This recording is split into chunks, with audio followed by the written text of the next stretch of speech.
I've thought about getting into feet pictures. I think my feet are too nasty, but Send me some. I'll let you know. Once again, hey, well.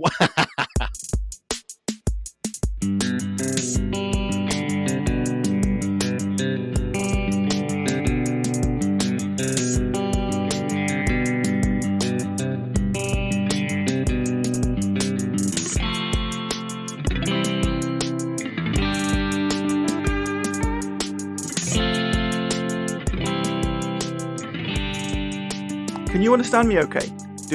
Yeah, man. I'm very aware of the I don't know what it's like for you, but regional accents in the UK, like all over the shop.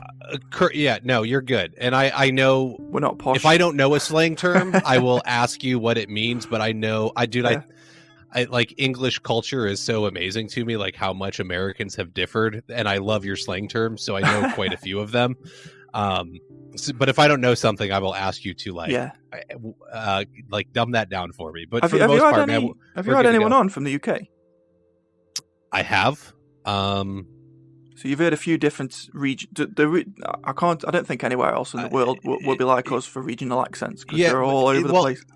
Yeah, but even like back in the day, I played a game on my phone, and I got into like one of those stupid like war games, and I was in this alliance, and like half the alliance was from the UK, but we would get on and like I got everybody onto like an online thing, and then we were doing like chats on that and like passing information back and forth faster and like able to like kill the other people. And so I've had conversations with people from like all over the UK for years. Like I said, I'm fascinated by the culture. Like I would love to come visit. I think it's awesome. So it's not an issue. I can't think who I've had on specifically from there. I was supposed to have Brian something, the UK flooring TV guy.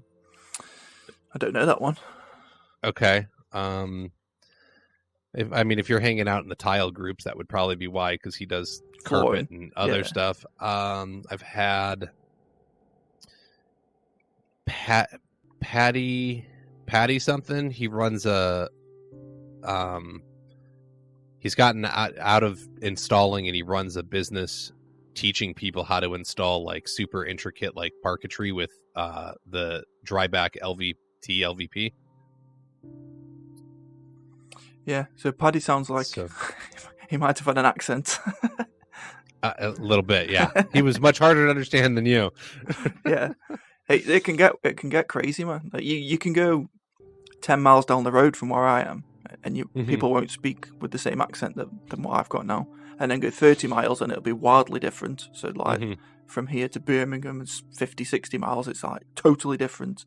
And then obviously you can go further up north or further down south, totally different. And it's not that big. It's like a state. That's like an American state. Yeah, you guys are like one or two, depending on which ones we put you up against. Yeah. And you're right. Like the difference in accents is huge there. Whereas here, it's not nearly that bad. Like it's geographical, and there's slight differences between states within that region, but not so much. It's, down south, you kind of get like that hick accent, and up north they have the, like you get that Boston or New York accent, and then the Midwest has the Midwest is all pretty consistent unless you get into some of the northern states. Then they start sounding a little more Canadian. The West Coast has that Valley Girl thing going on, especially the California people. And then where I live down in the Southwest, it's pretty neutral. Like we don't have one or the other unless you're a transplant. Your accent is the one that an English person would try and do if they did an American accent, I think. It's very neutral. I do have a slight accent. So I moved and I spent 12 years living in Chicago. And so there's like a twinge of Chicago in my accent. But I was born in Arizona and spent most of my life here at this point. So I'm fairly neutral, but I picked up like a twinge that comes out every once in a while. Yeah. Cool. So, okay. So if you just give a very brief overview of what you are now, what you do now. I know you've got more than one thing on the go, so if you just briefly explain what everything is, and we'll perhaps touch on it in more detail once you've told a little bit of your story. Okay. Do you want me to just go, or do you do any kind of intro, or No intros, just go. I okay? stopped doing intros because it was awkward for me, but it was even more awkward for it wouldn't be for you. You'd be fine. You'd be waiting for the Correct. intro. But the person who I've just been speaking to for 20 minutes, and then I go, okay, hello, and they're like, hello? so like, yeah, just go for it, You mate. got it. Okay. I'm Kyle Hedin. I own Illustrious Hardwoods over here in the United States. I'm just a Yank, man. So you can hate on me some. I'm sure there's a little bit of cultural stuff going on, but I appreciate you having me on the show. I'm located in Arizona, which is in the Southwest, and besides doing my flooring installation business, where I focus on engineered hardwood, luxury vinyl plank, and laminate flooring, I also host the Floor Academy podcast, which has been going on for about 3.5 years. I know I'll hit 200 episodes in July this year, so there's over 150, and it grows every week. And then along with the podcast, I've gotten into doing some business coaching type stuff, and I have a couple of different mastermind groups running with some business owners. And where it goes next, who knows? I'm always looking at different things and open to opportunities. My wife, it drives her insane. So there's always something going on with me. Yeah, the podcast is I know your business is flooring, but the podcast covers business in general. For any trade could tune into your podcast, I would say. From the ones Yes. I've listened to, it covers a good deal, and it doesn't really matter where you are in the world, to be honest. Business is business. It's business is a game of numbers, and so you have to understand those numbers. And then after you get past the numbers, then we get into the soft skills, right? How do we actually handle a client? Things like that. How do we set up systems and processes to keep everything organized? So yes, it's called Floor Academy. It's focused on flooring installers or I do a lot with the tile and stone industry, so flooring, tile, and stone. But honestly, if a lawyer wanted to listen, or the person that runs the donut shop around the corner wants to listen, they can find a way to apply the message and the lessons to their business.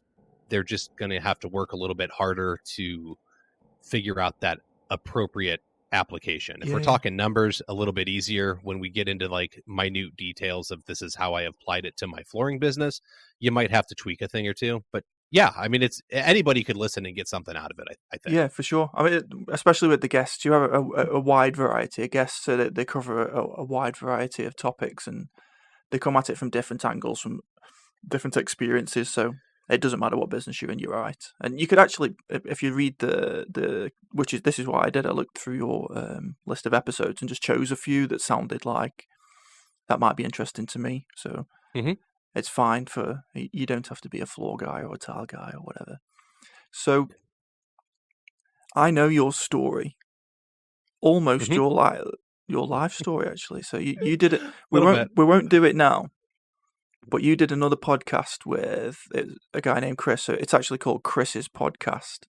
And I listened to it. It's really interesting, but we're not going to make you do that again.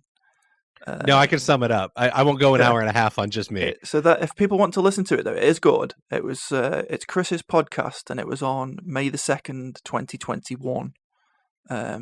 It's worth listening to. It's interesting. I like anybody's story, to be honest. And that's one of the reasons I'm doing this, because I used to be at work, so office work. And I used to often say to myself, you need to stop talking so much, because I'd be in meetings with senior people and they don't have the time. So they're in the meeting, do this, do that. I'm busy, and they're gone. But during the meeting, like I always give this example where I bumped into a guy who's like the CEO of some company over here. And he told me, like, he just dropped it in. He was in a band in the 60s that charted. Oh. But he didn't really elaborate on it. So and he was gone before I could ask him. I was like, fuck. But even if I'd have asked him, he would have been too busy, blah blah blah, and just disappeared.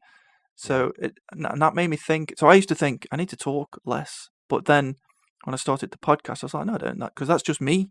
Now I've got the podcast. I can ask this guy about his band or whatever else they drop in, because it doesn't matter if it lasts for 3 hours, it doesn't matter. So yeah, Chris's Podcast, May the 2nd, 2021. So the two bits that I want to take out of that story, and you kind of touched on it just because I think these two things kind of give away the type of person that you are, the entrepreneurial drive, or whatever you want to call it. So they sound pretty bad, so I'm just going to say it bluntly. It's fine, man. So one of them, look, I own it, man. It's all good. So throw it out there. One of them is dealing drugs, and one of them is selling porn. Which actually, what's wrong with that? Nothing. Dealing drugs is worse than selling porn. It's illegal. Well, when you're 13, you're not supposed to be selling porn, but hey, I was.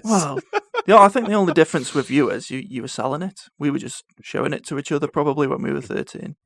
Correct. Man, cover them in chronological order, so it would have been the selling porn first. Correct. Man, I grew up with a single mom, so money was tight, and if my friends got a Super Nintendo or the Sega Genesis or something, I wasn't getting anything. I was lucky to get a video game a year if mom was buying it, right? Like somebody else had to come up with that money. And so I learned very young to hustle for $1. And it got to the point where in middle school it was, I don't know, like 95, 96, something, 94, 95, 95, 96, something like that, right? Yeah, right in that range. Yeah.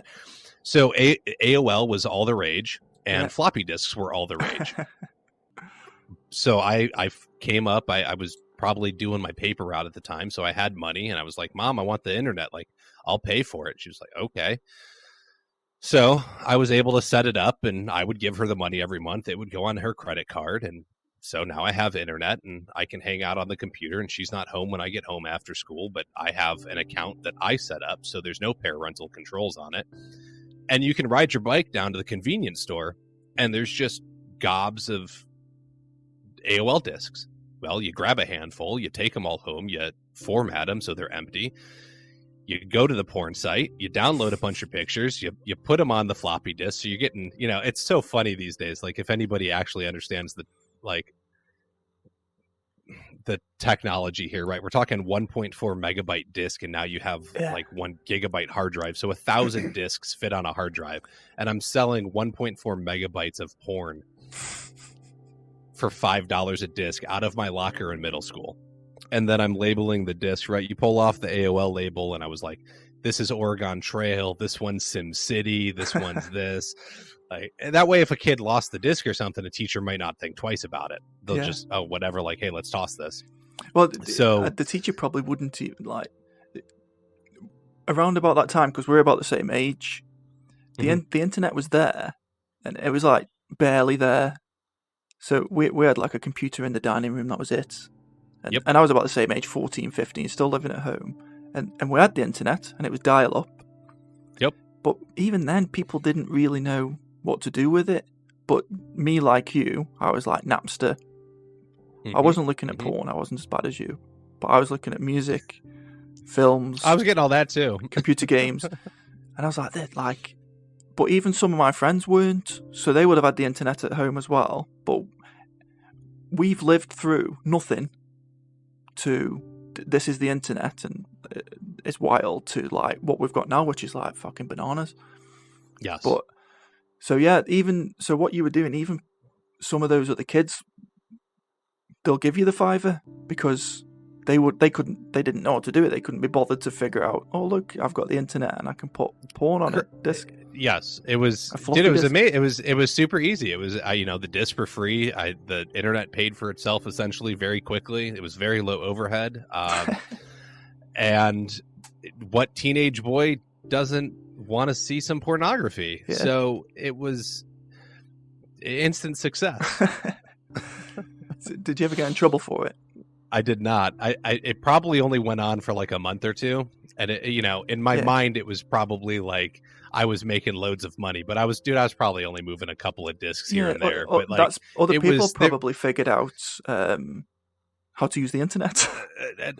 There's that too. It was this little venture that I had that worked, man. It was just, there was always some kind of hustle. I would sell things out of my locker. There was, I was living in Illinois at the time, and there was a soda that came out from Coke called Surge, and you couldn't get it in Illinois, but you could in Wisconsin.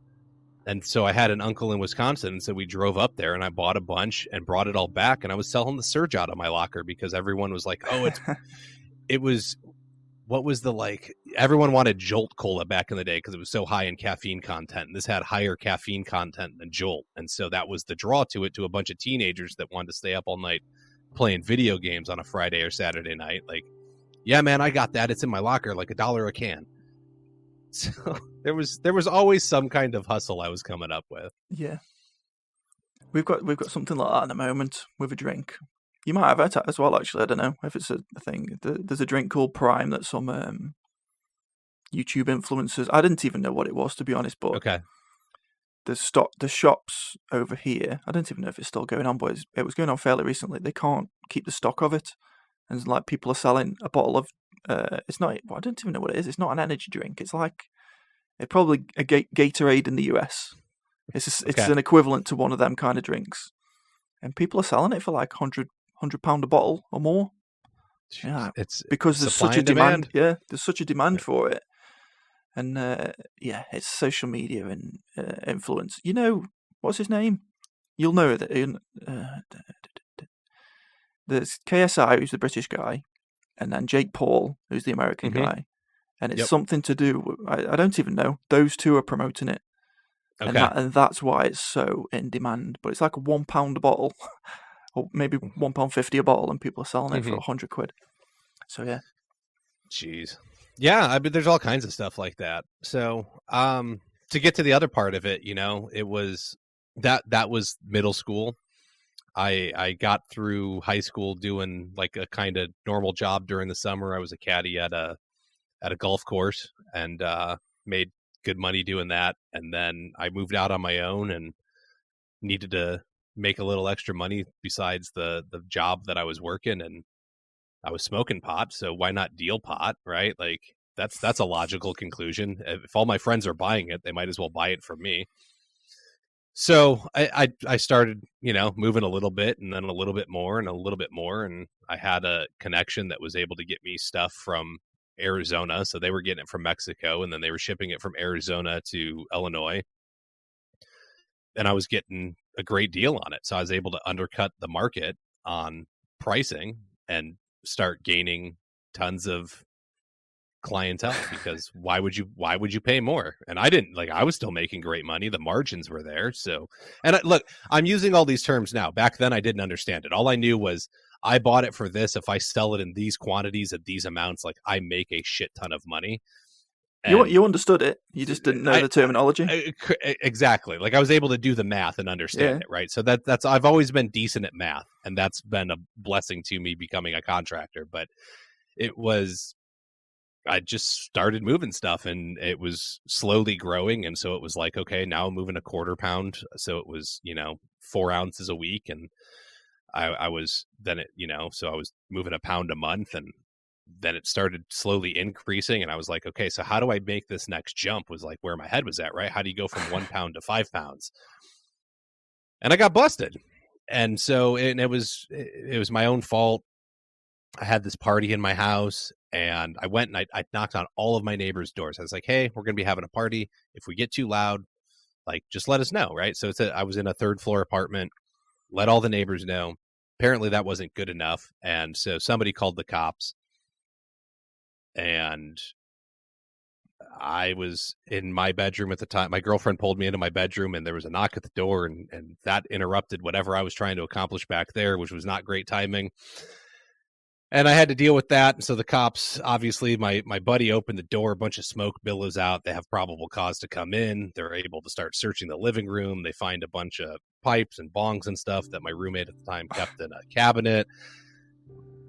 And that's going to lead them to be able to search everything else. So essentially I was like, yeah, there's more. Hold on. And I go to my room and I grab this giant gallon bag, Ziploc bag, and bring it out. And I toss it at the cops. And I'm like, there you go.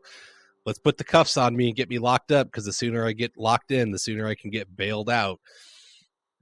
And they had no idea what hit them. Like I tossed them 10.5 ounces of weed. So what is that? There's 8 grams, 280 I don't know, like just under 300 grams of marijuana, like tossed at them. And that was when I had to do some serious thinking on my life, because I was sitting there like wondering, okay, this is going to be okay. I was like, this is a first offense. I can use this to my advantage, right? Like, I'm not going to get the book thrown at me. I can probably get off with probation. What's it going to cost me? But if I don't analyze what I'm doing in life, and I'm seriously thinking about trying to start moving like 1 pound a week to 5 pounds a week or a month, or like whatever I need to start doing, right? You want to keep moving more and more. The next time I get caught, because there's not an if, it's a when. Yeah. What happens at that point? And I was like, dude, that's a scary thought. So I didn't like that, and I decided I needed to figure out what I wanted to do with my life. And I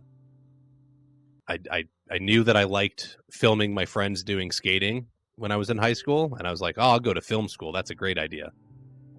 So I went to film school, did that, graduated, worked in reality television for a few years.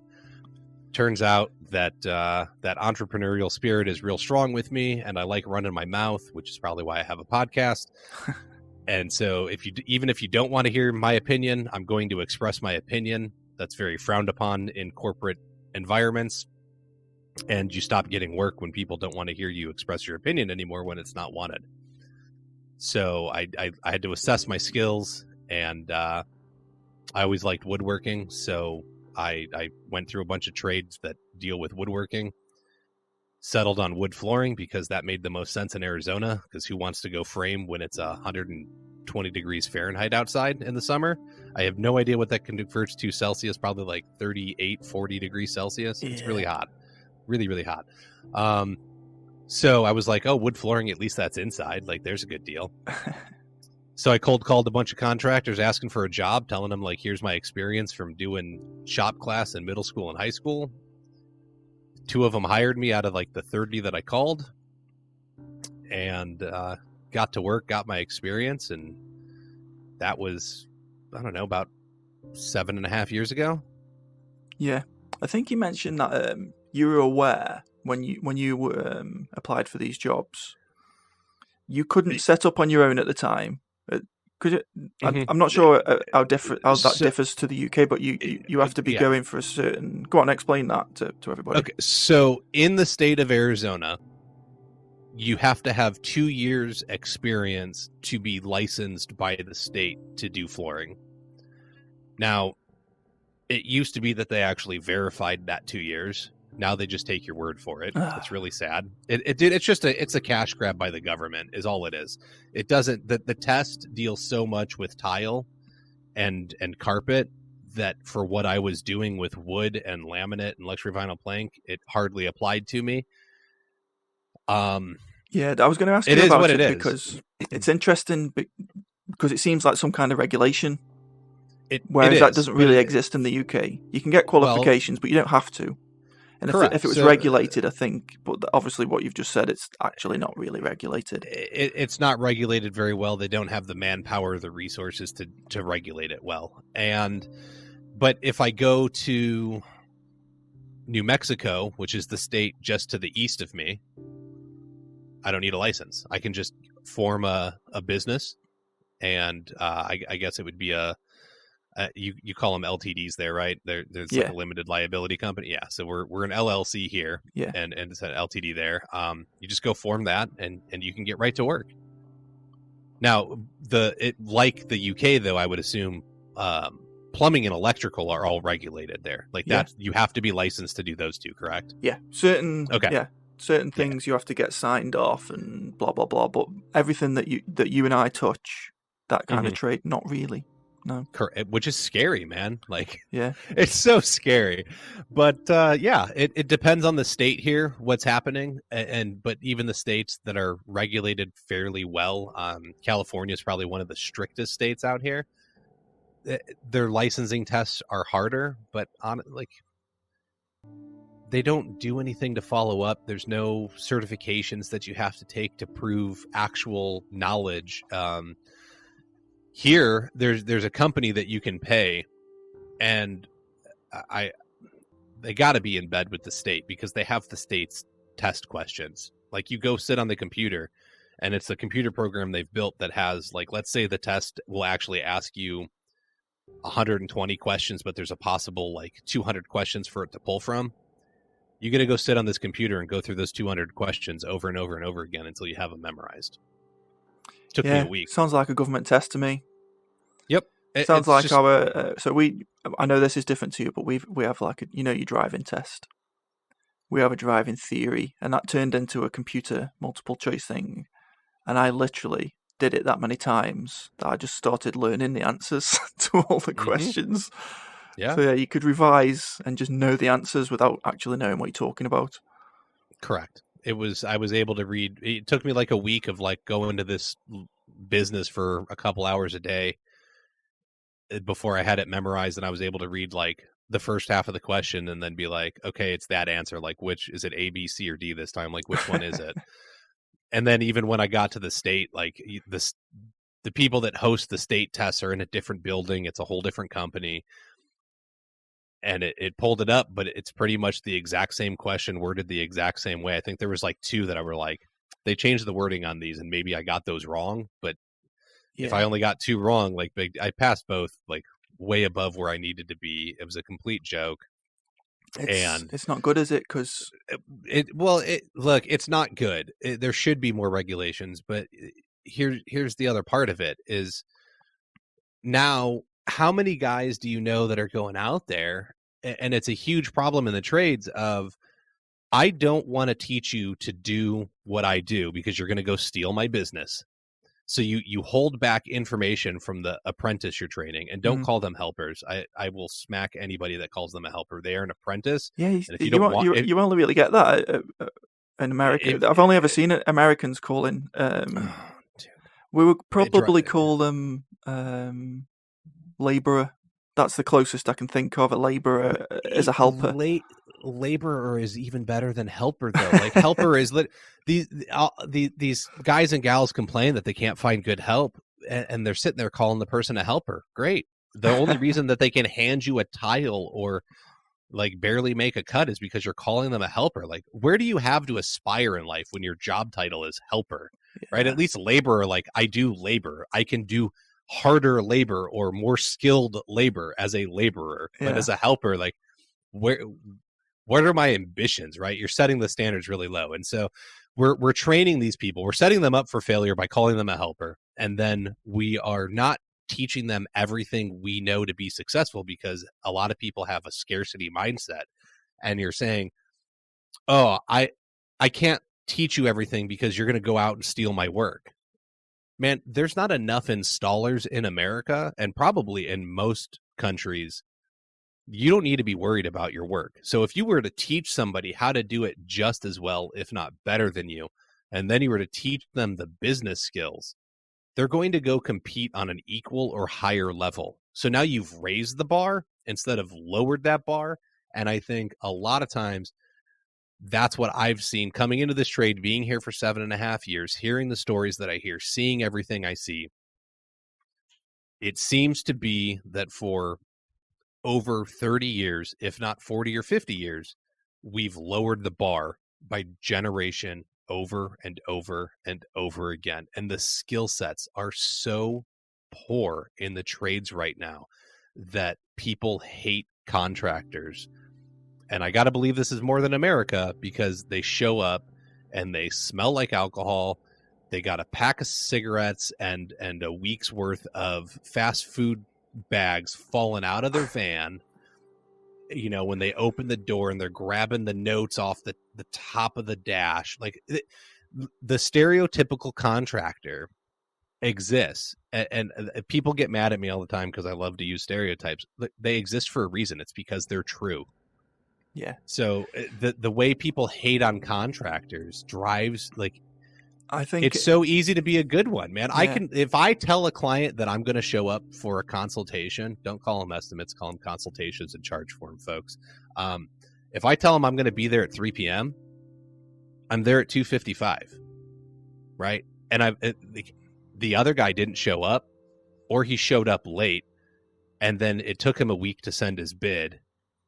Like the bar, you can literally step over the bar to be a good contractor. Yeah. It's pathetic. I think it's a mixture of things why you get that stereotype that you've just explained. One, because it's easy to get into without the regulation, which is why I said it's pretty bad. Yes. That there's no regulation, because like, where do people look? How does the customer know that this guy's not as good as this guy? They don't really. So that's when things like what your podcast come in to say, right, this is how you need to sell yourself, and this is how you can get across to the customer that you're offering value. And lots of tradesmen that I speak to talk about this. But also, I think it's one, what you said, people aren't passing down the knowledge, but also there's definitely some blame to the governments and all the local councils or whatever you call them over there, because of the lack of training and the lack of apprenticeships and the lack of funding. So that their only hope is to go and work with some guy as a labourer, because there's no apprenticeship scheme. There's nothing available. I think there might be, but there isn't many. It's not even when I was younger, apprenticeships were like, and we're not that old. We're like 40, so when we were looking, it was 20 something years ago. There was lots of apprenticeships about, local council jobs, councilship, and even then, it was a dying. Like, I was told there isn't many apprenticeships anymore, because it used to be all there was, but now there's literally none. If you get one, you're lucky. So that it's a mixture of all those things. Why you get that stereotypical poor service or unskilled guy? Yeah, I think a lot of it comes to contractors are amazing artisans, but they're not great business people, which is that was the inspiration for my podcast, was how do we teach people business that don't understand it, right? And it was because I needed it. It wasn't that I realized that I wasn't the only one. So if I'm going to go on this path to learn, I might as well share it with people.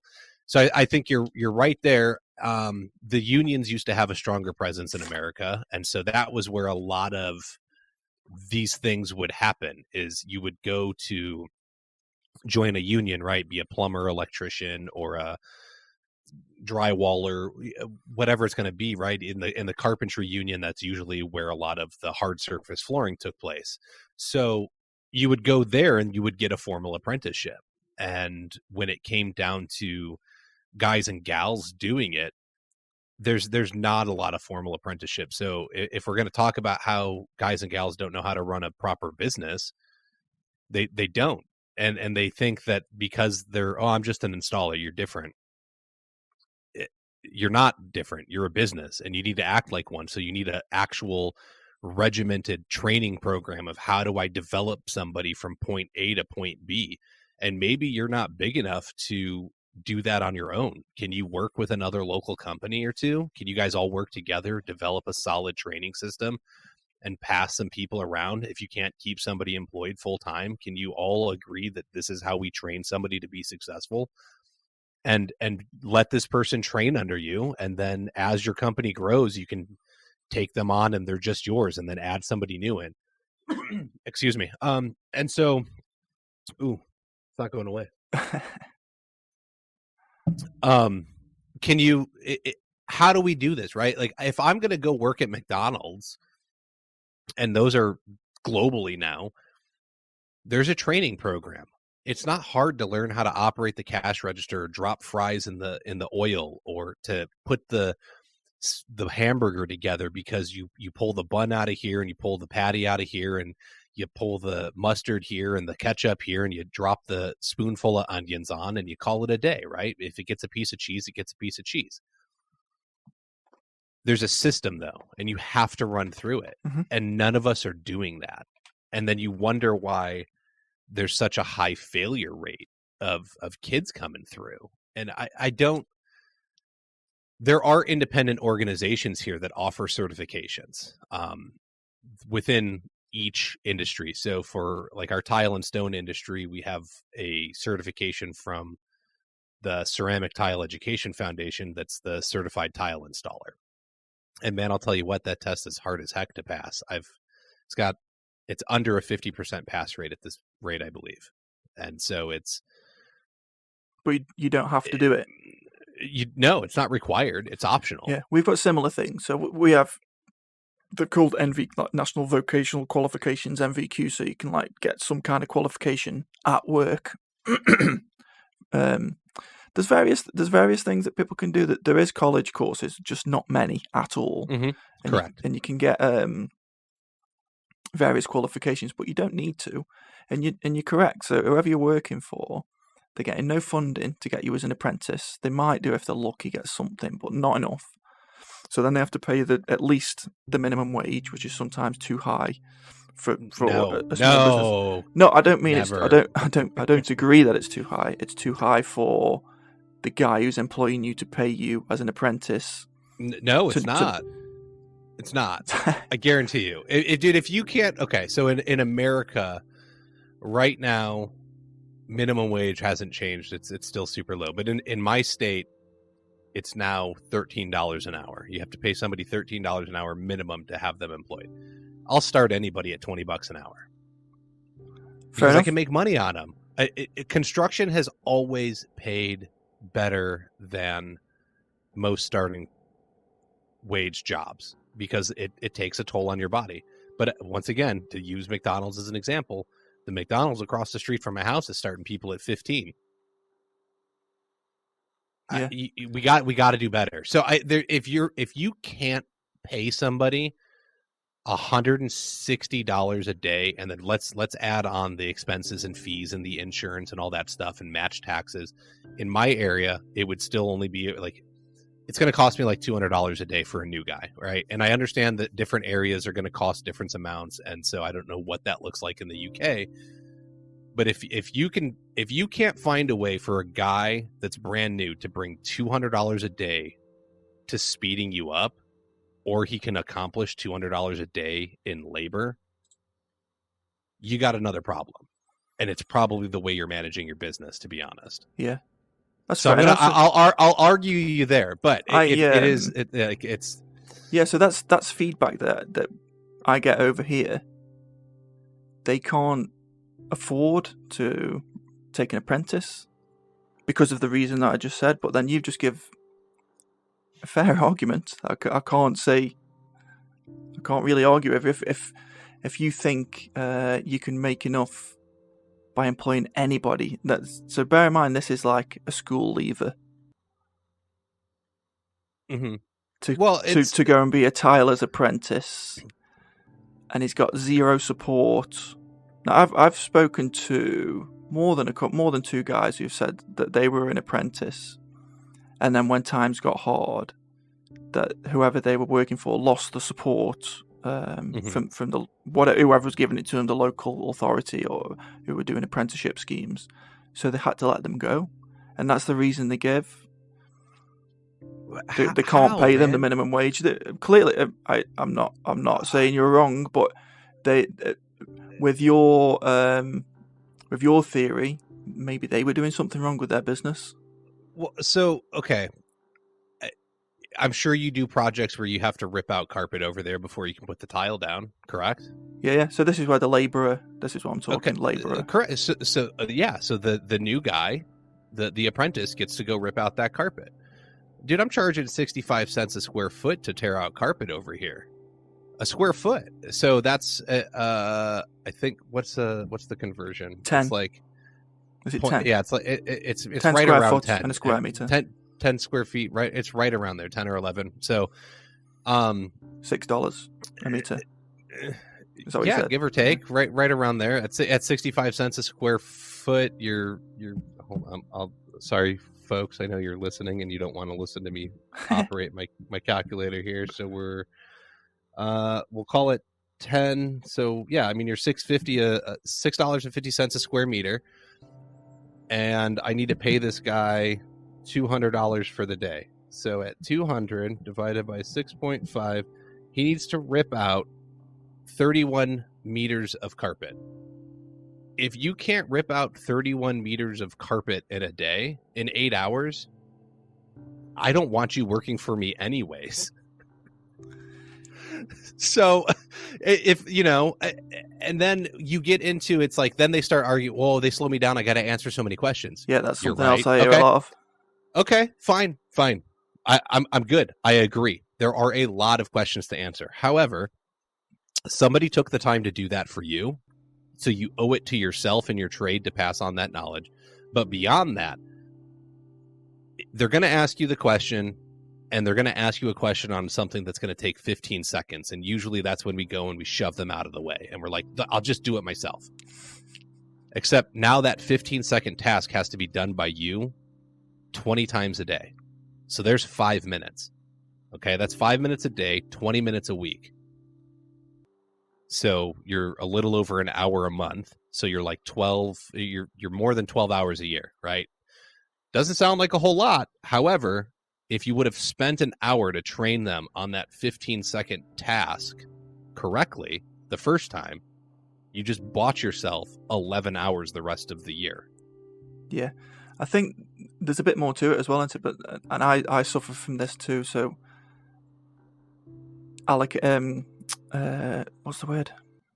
Delegating. I was going to say allocating. So yeah, learning how to delegate. So, but to do that, you do need to teach that person how to do that thing. And then if it's like you're never gonna do it, you're never gonna teach them how to do it, and then be able to delegate. If you every time think, this is slowing me down, I'll go and do it myself, or I just won't employ anyone, I'll do it myself. And actually, there's a lot of, because I do a lot on social media. There's a lot of videos on social media, and I don't know what it is. It's when they get like a sound and they use it and they just use it over and over again. And there's one at the moment that gets used quite a lot, and I don't really agree with it, but it's one of them that's like, the reason I do everything myself, because somebody else does it, they'll fuck it up. So I end up doing it myself anyway, and that's why. And that's basically the argument, the debate that we're having there.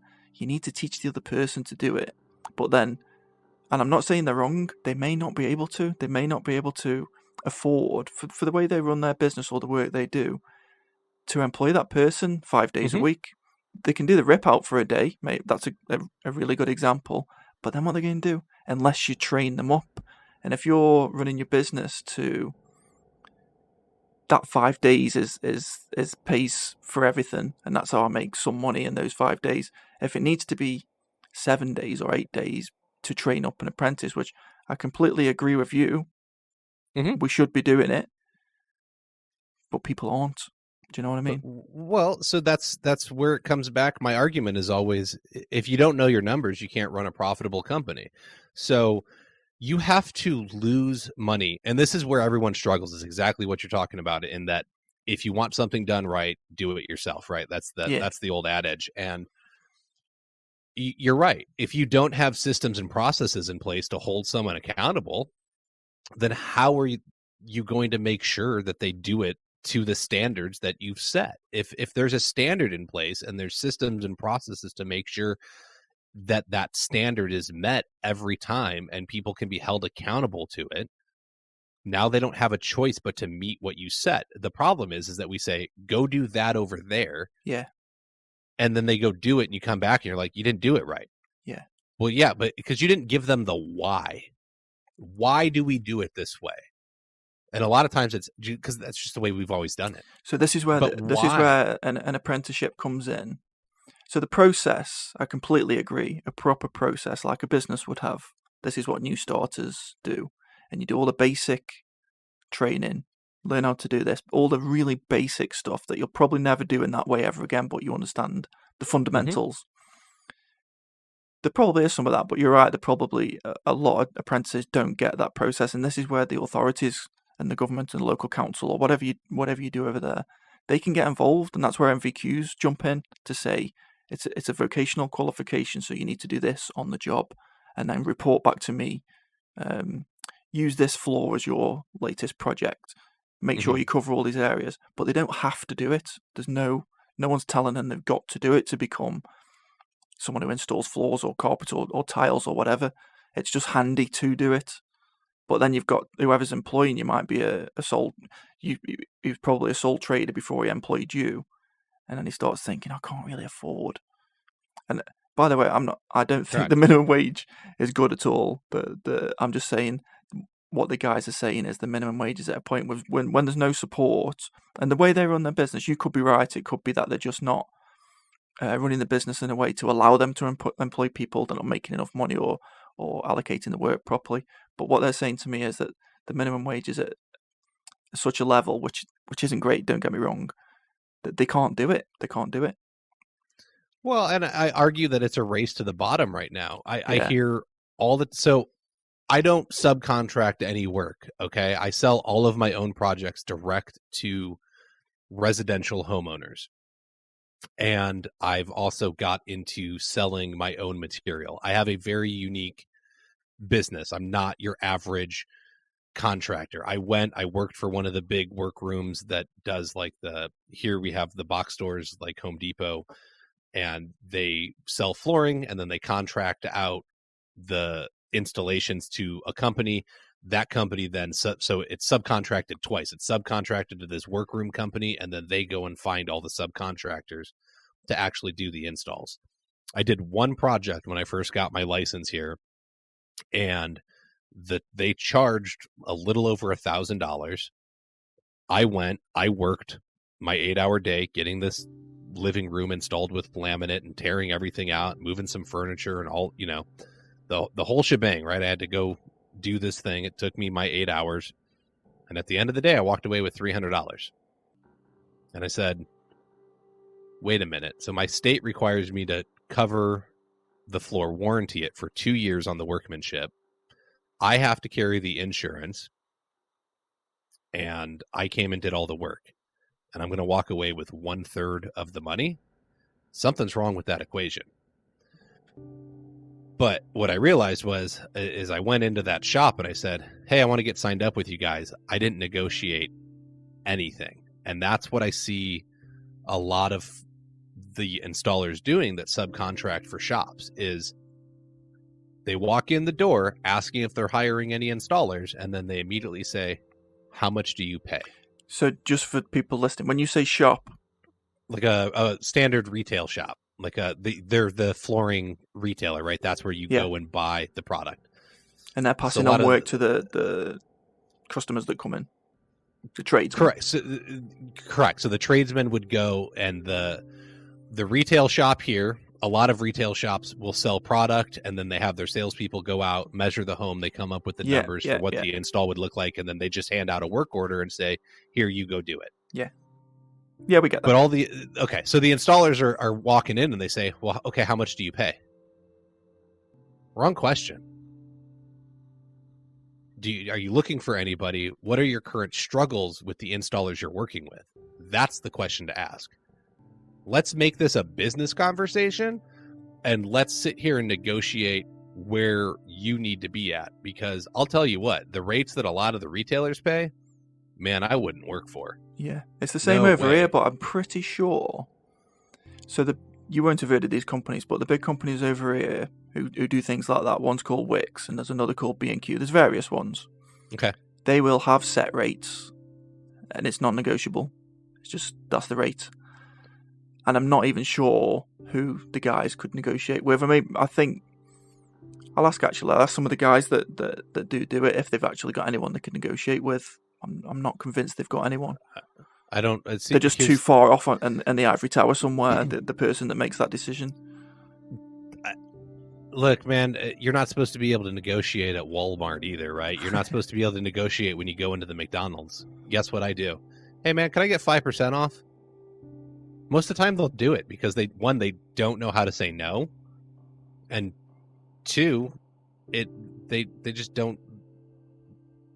It's not a big deal. Yeah. Negotiate everything. Okay. This is the best thing I learned in business. No doesn't hurt. No is an objection. Okay. That's all it is. It's an objection. So what is the reason you're objecting to the thing I'm asking for? All right.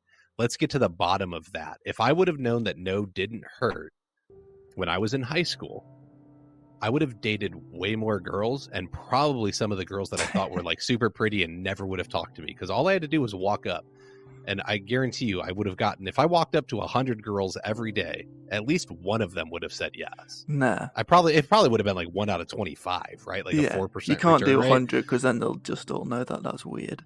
It doesn't know. If I would have known, dude, I had gone up to 100 girls every day, or until I got the date, right? How many does it take to get it?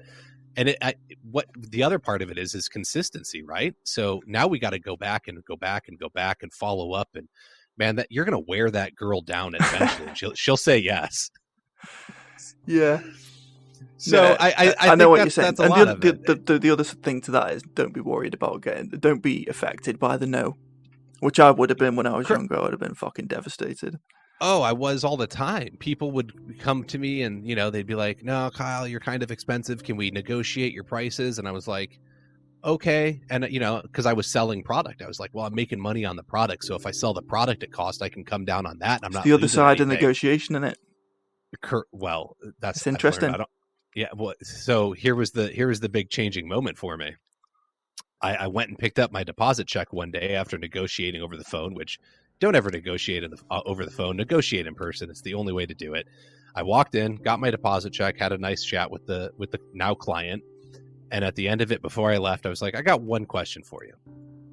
If I would have told you no and stuck to my price, would you still have gone with me? They said, yep. I said, thanks. That's all I need. Walked out that door, kicked myself in the ass. And that was the day I was like, oh, okay. So I am worth it. I can get those rates, and I will get those rates. And so now people call me. You want to negotiate on price? That's fine. We can change. We can negotiate on the scope of work. I'll meet your price, but are we taking off the living room? Are you doing your own tear out? Yeah, you change the negotiation from a bartering on price to I'm going to give them something, so they get something out of this negotiation, but I'm not going to give them a bartering on the price. I'm going to change things so it's a win-win basically. They feel the price will be reduced, but I'm not going to have to do as much scope of work. Well, I'll change that, or they're going to have to do some labor on their side, right? Yeah. You can rip out your own tile. I don't care if you rip out your own tile as long as it's done to the standards that I set forth. If I have to come in and clean the floor up because you didn't do it right, now there's a change order, and you're not saving that money anymore, and that's a conversation to have. But it was very empowering for me to know what it actually cost me to run my business and be profitable in my business. And that was when I was able to go into doing consultations and then presenting what the project would cost to actually be confident and stand behind that number. I think a lot of times guys and gals will look at a project. They're like, well, the going rate's this, and like, I need to make this, and they're real timid about it. They throw out the number. They're scared to throw out that number. Man, throw out a number twice as high as you're throwing out there. It's really interesting. That comes up quite a lot. The going rate versus what people. You will see this all the time on social media. Someone will say, "I'm getting." We'll talk about a particular example, but someone will say, "I'm getting 24 grand for this particular job," and then someone else will say, "That's impossible." And it's two really good guys who both at the top of the game, shit hot at tiling, whatever they do.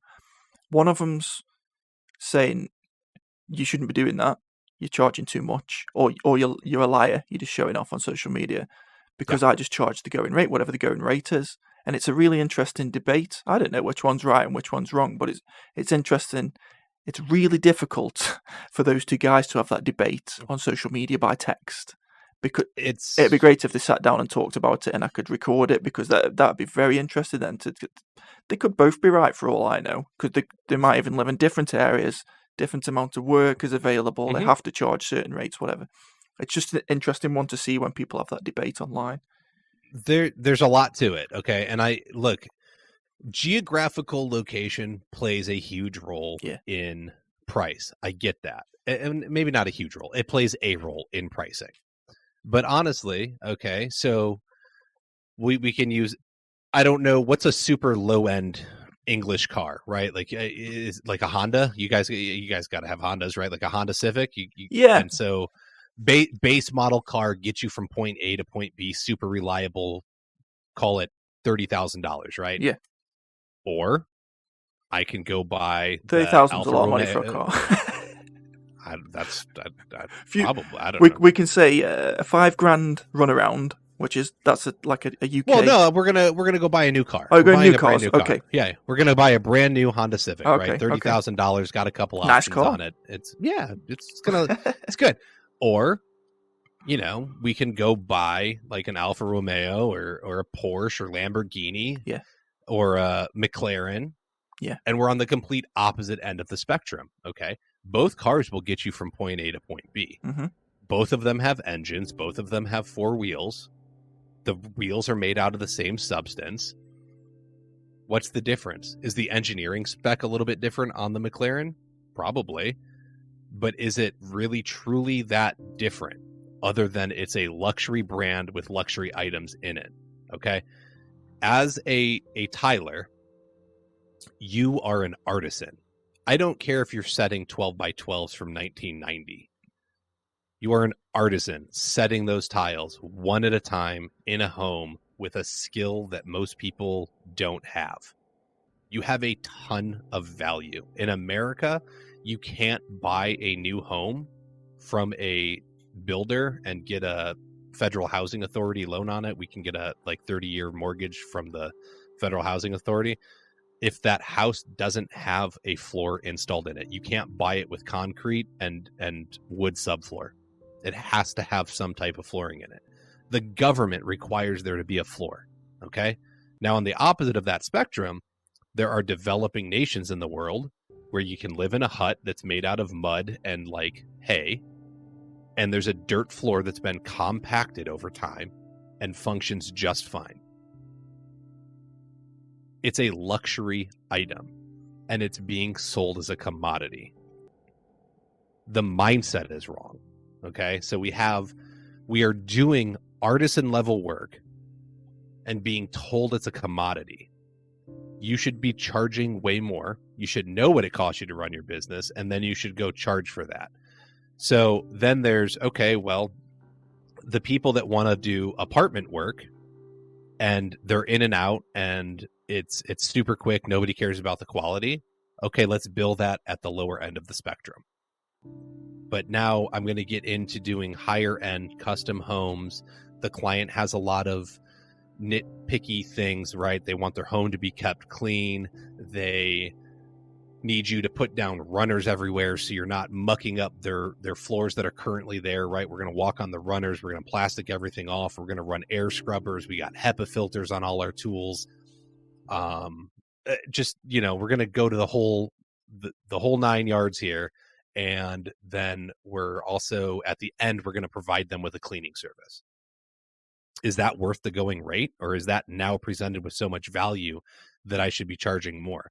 So these two guys could live in completely different areas, and maybe the $24,000 shower is only worth $20,000 in his area because there is some slight geographical change. But it's still a $20,000 shower. But there's guys and gals that are doing $20,000 showers for $5,000. Yeah, man, I can't do it. Going back to learning my worth and then negotiating with clients and learning that no doesn't hurt, and I can tell them no. I don't want to win every bid I get. I pre-screen everybody over the phone, and I'll have a conversation with them. Hey, what are you looking for? What's the ideal timeline for your project? And I know that my average luxury vinyl plank install with product will run somewhere between $11 and $17 a square foot. So I know in my area that if somebody there's guys that'll do a 3x5 tub surround, right? Like your standard tub surround for $1,500. It's going to take them a week, and they're making $1,500.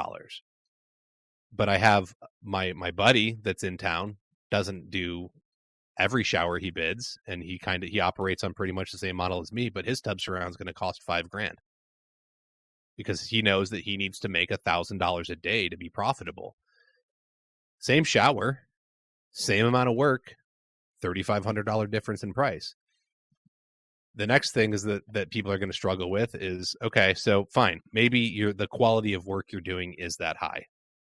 Maybe you are using superior materials and your materials cost you a little bit more money. But you can't get over your own self. I struggled with that at first. I couldn't afford my floors. When I started, I was charging $1 a square foot. I charge $3 a square foot now. And it's at $1 a square foot. I probably still couldn't afford my labor when I first started because I was barely making it and I had tons of bills to pay and debt to pay off and all of that. But I kept upping my price, and that led to having more profit and a savings account.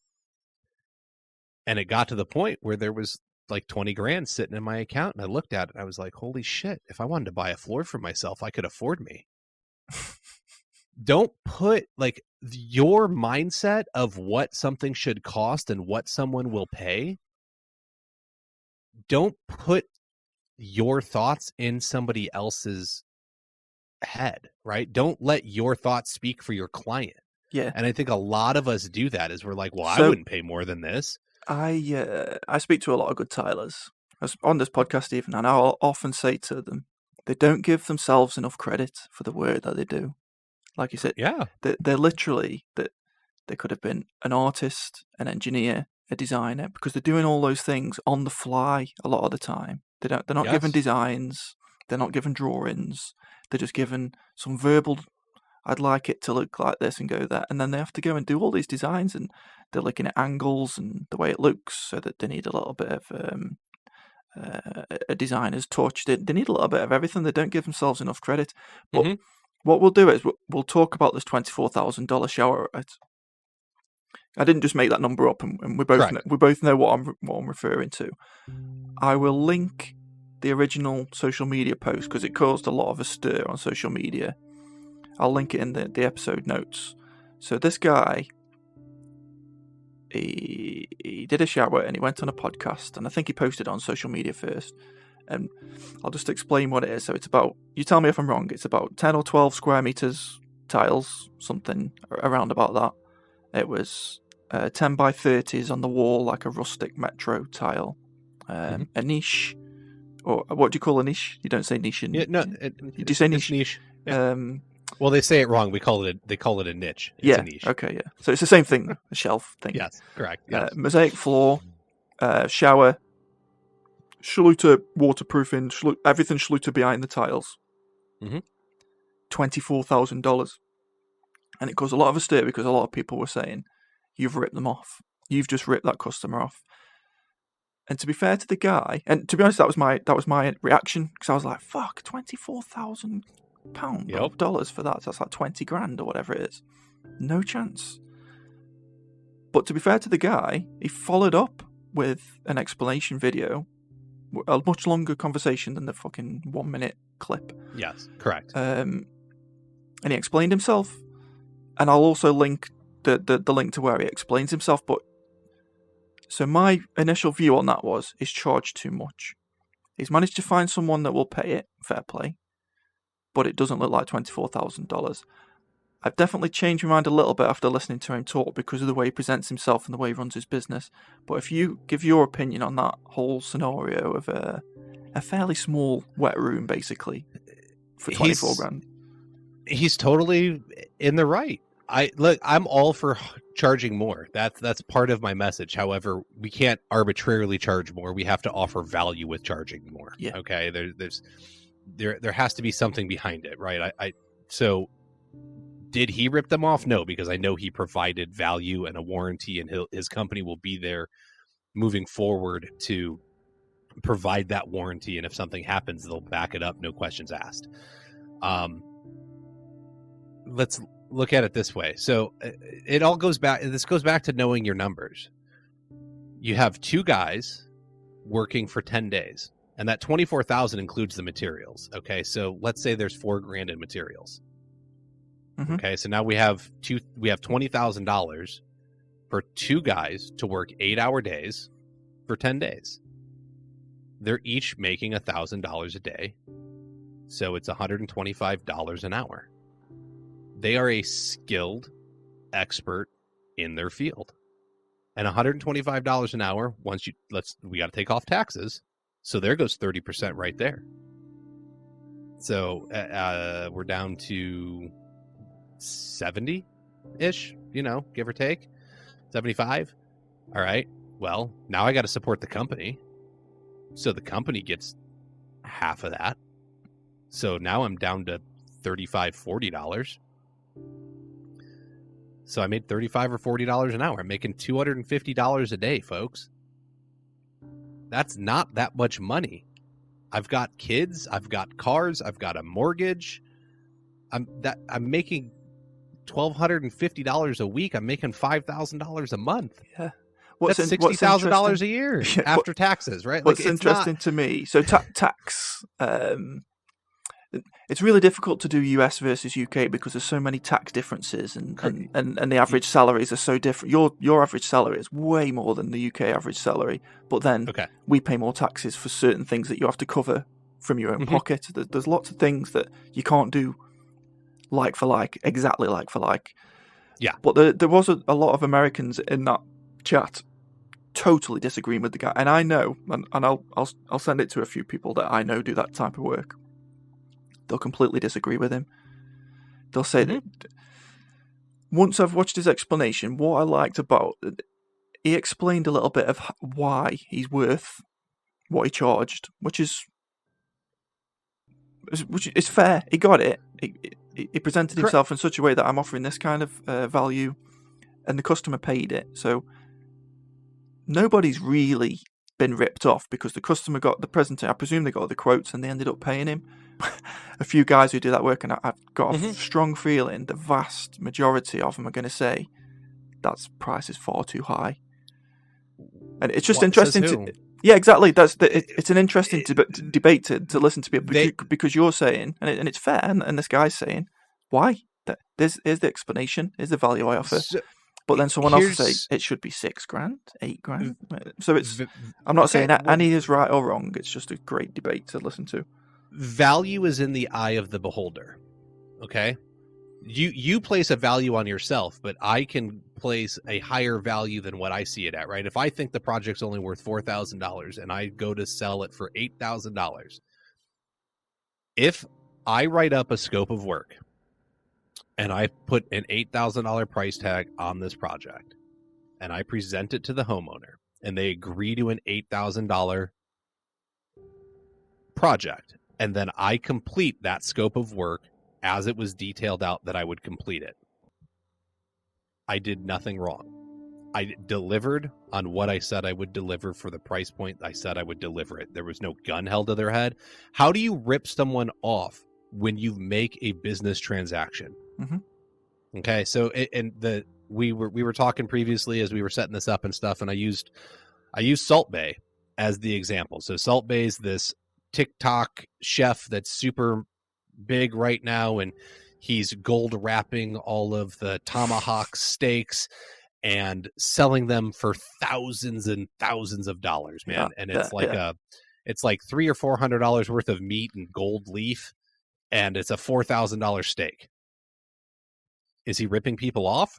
Yes. Or is he though? Because he's providing you with an experience that you agreed to for a price. You knew what you were getting into before you showed up, and he delivered on that experience. Okay, you're talking to someone from the UK as well, though. It's just I totally understand what he's doing. He's creating an exclusive experience that people took it from social media. It's exclusive for a wealthy person to go and say that they were there. And there's the thing about when you're in expensive restaurants, which I've never been in.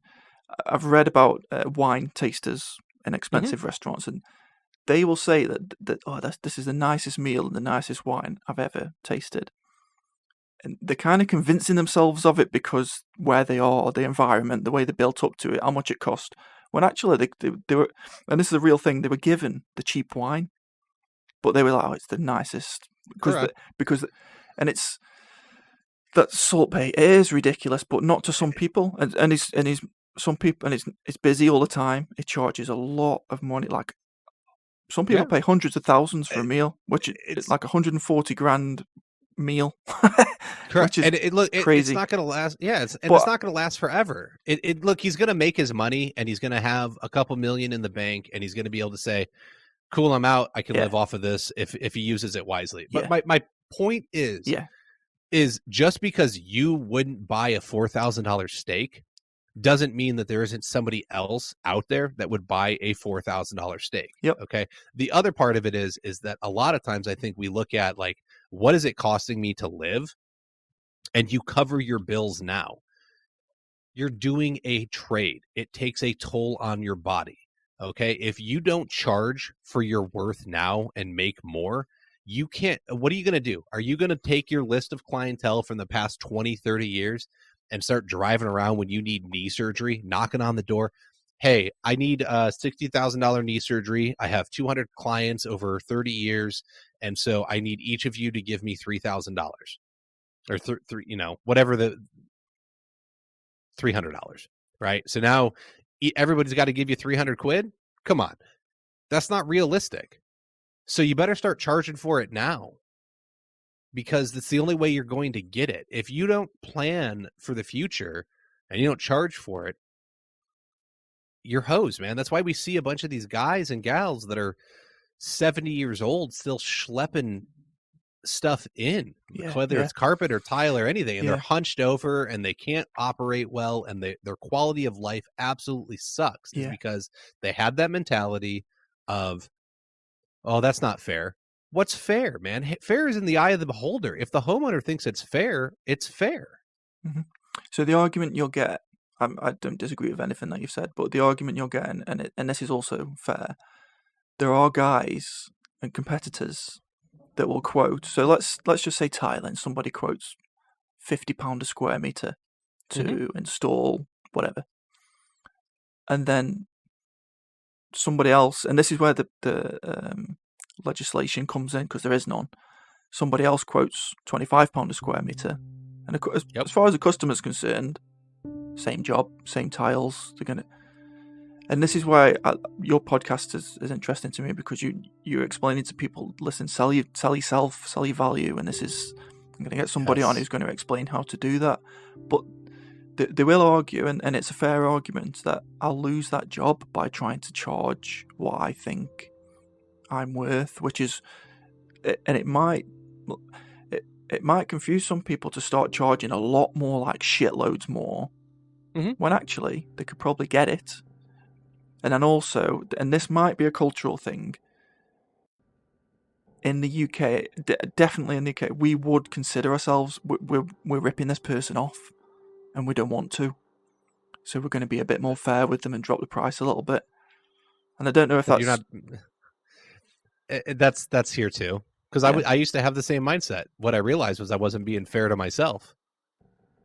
If I'm being fair to myself, I'm being fair to the client. Okay. And then the other part of it is okay, let's say you bid the project at 50, but you normally would have charged 25. And that's a huge jump, man. I don't expect, like, you can't arbitrarily just increase your rates to increase your rates, man. It takes time, right? I'd go from 25 to 30 to 32 to 35 to 38, right? Like, I'd do it over time and like bid projects. If I'm 12 weeks out or 8 weeks out on my schedule, I'll bid projects higher on purpose. I'm going fishing for Moby Dick.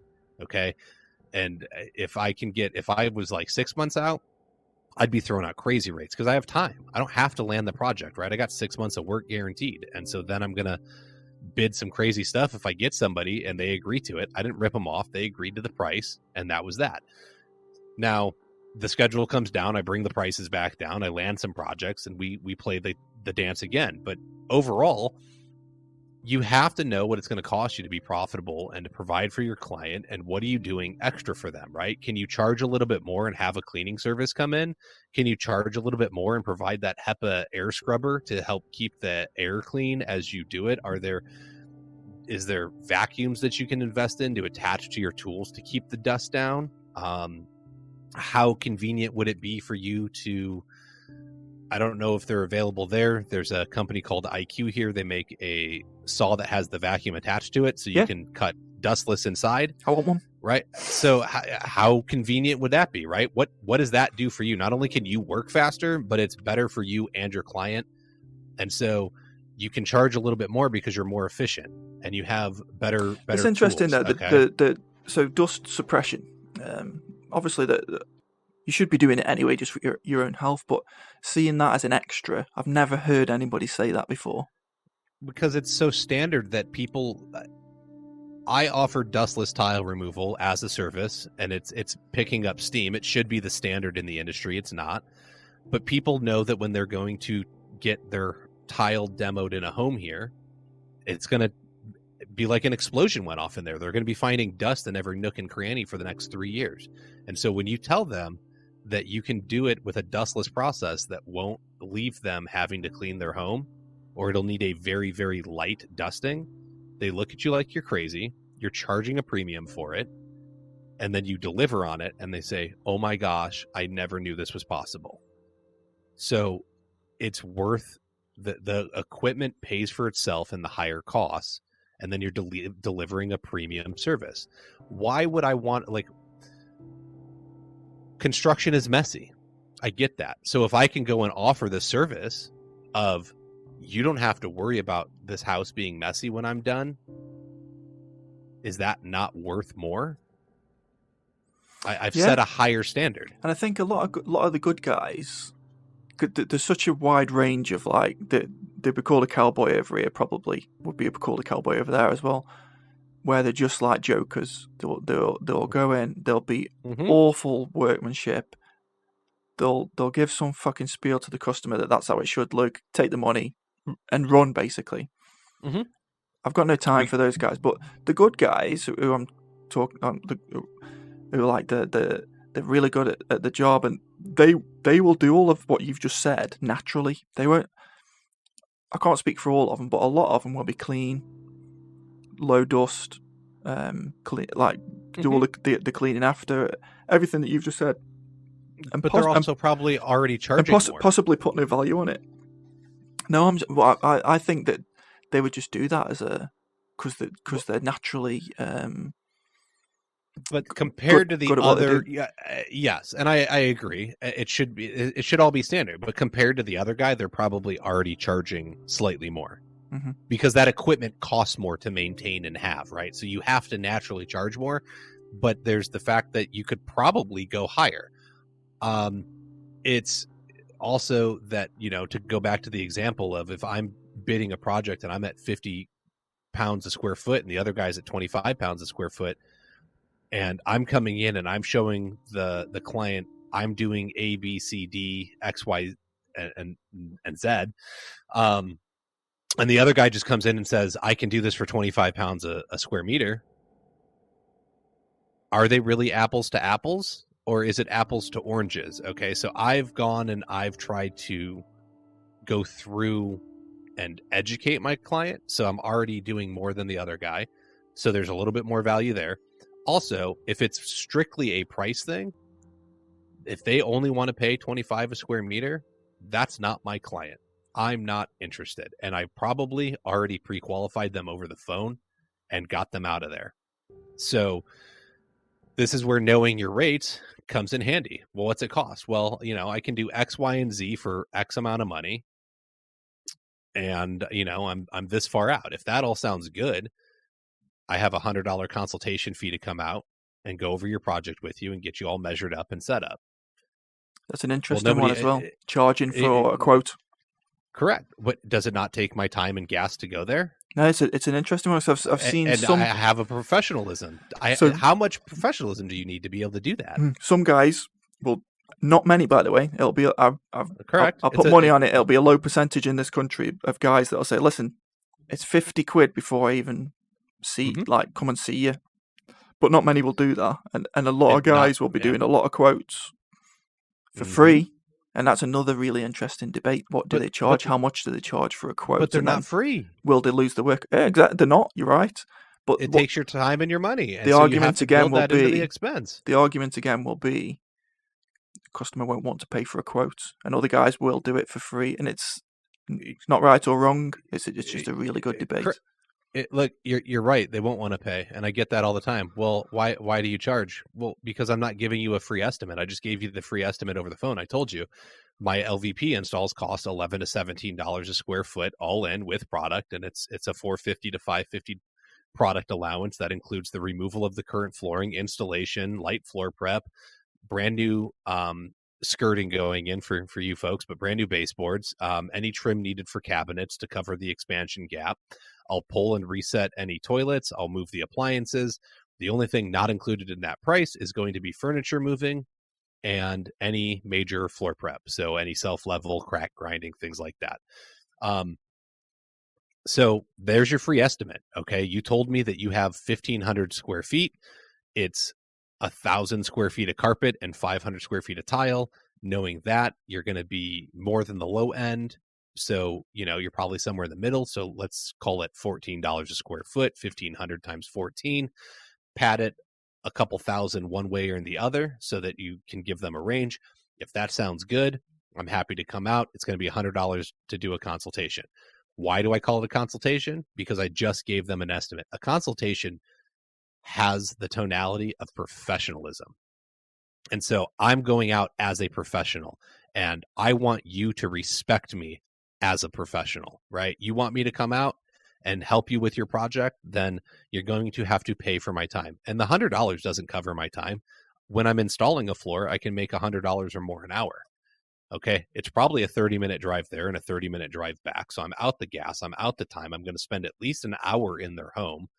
And then I'm going to come back and I'm going to write it all up. And by the time I write it all up and figure it all out, I've got at least another half an hour to an hour into it. So I'm 3 hours into figuring this out, and I'm charging them $100. And then if they go with me, I put the $100 towards the balance.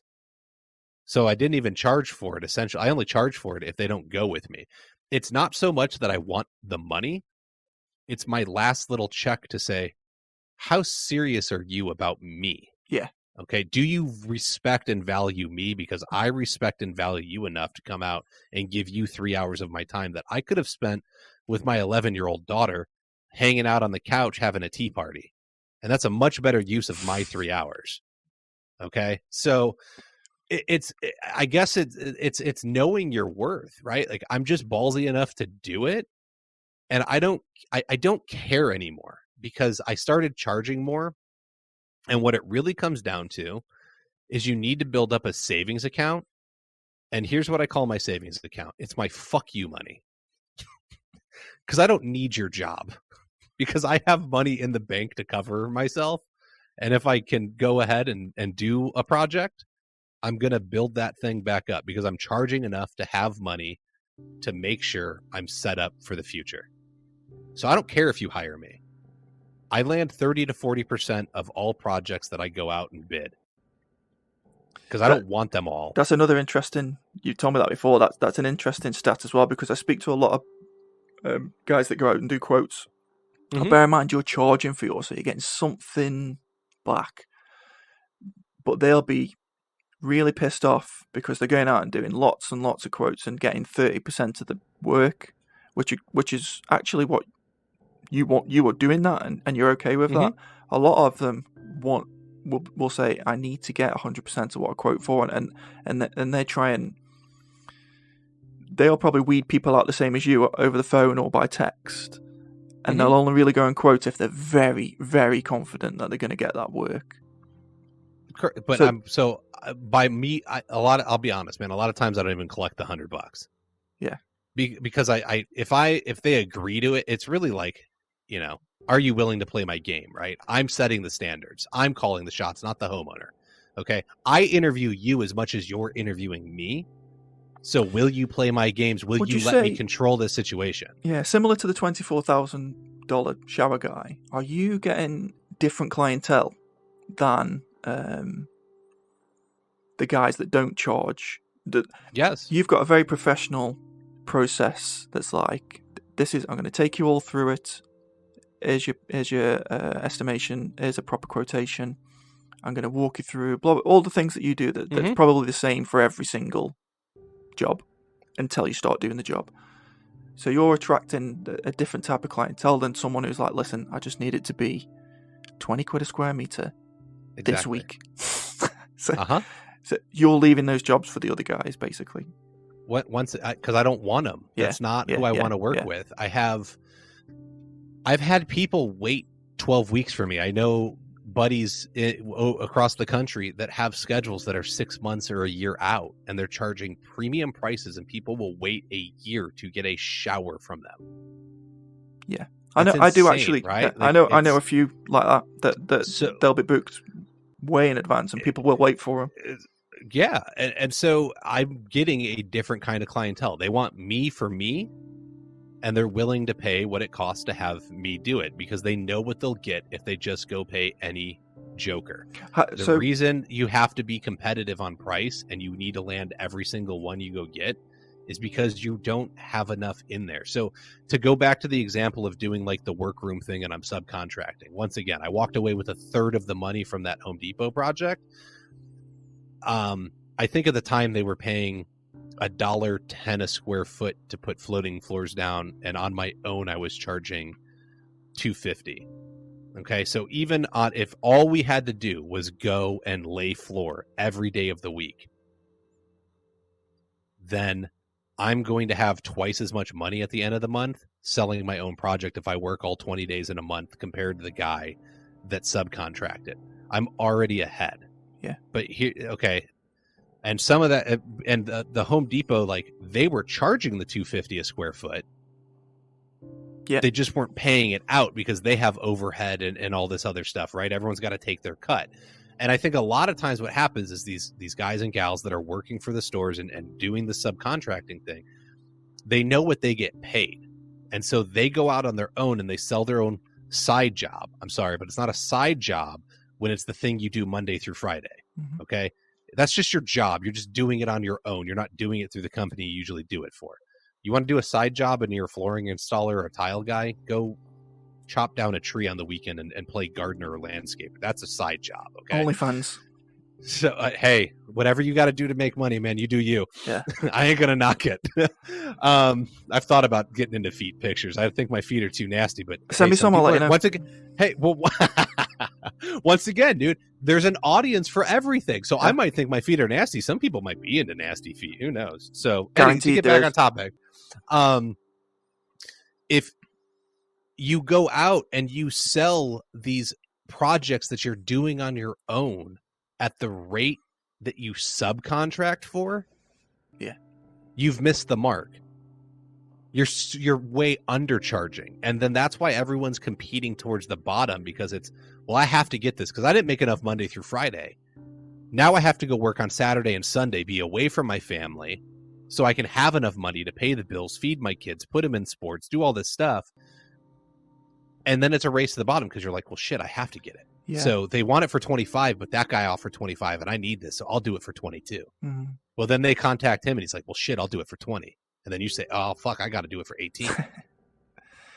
It's really difficult, dude, isn't it? Because you're right.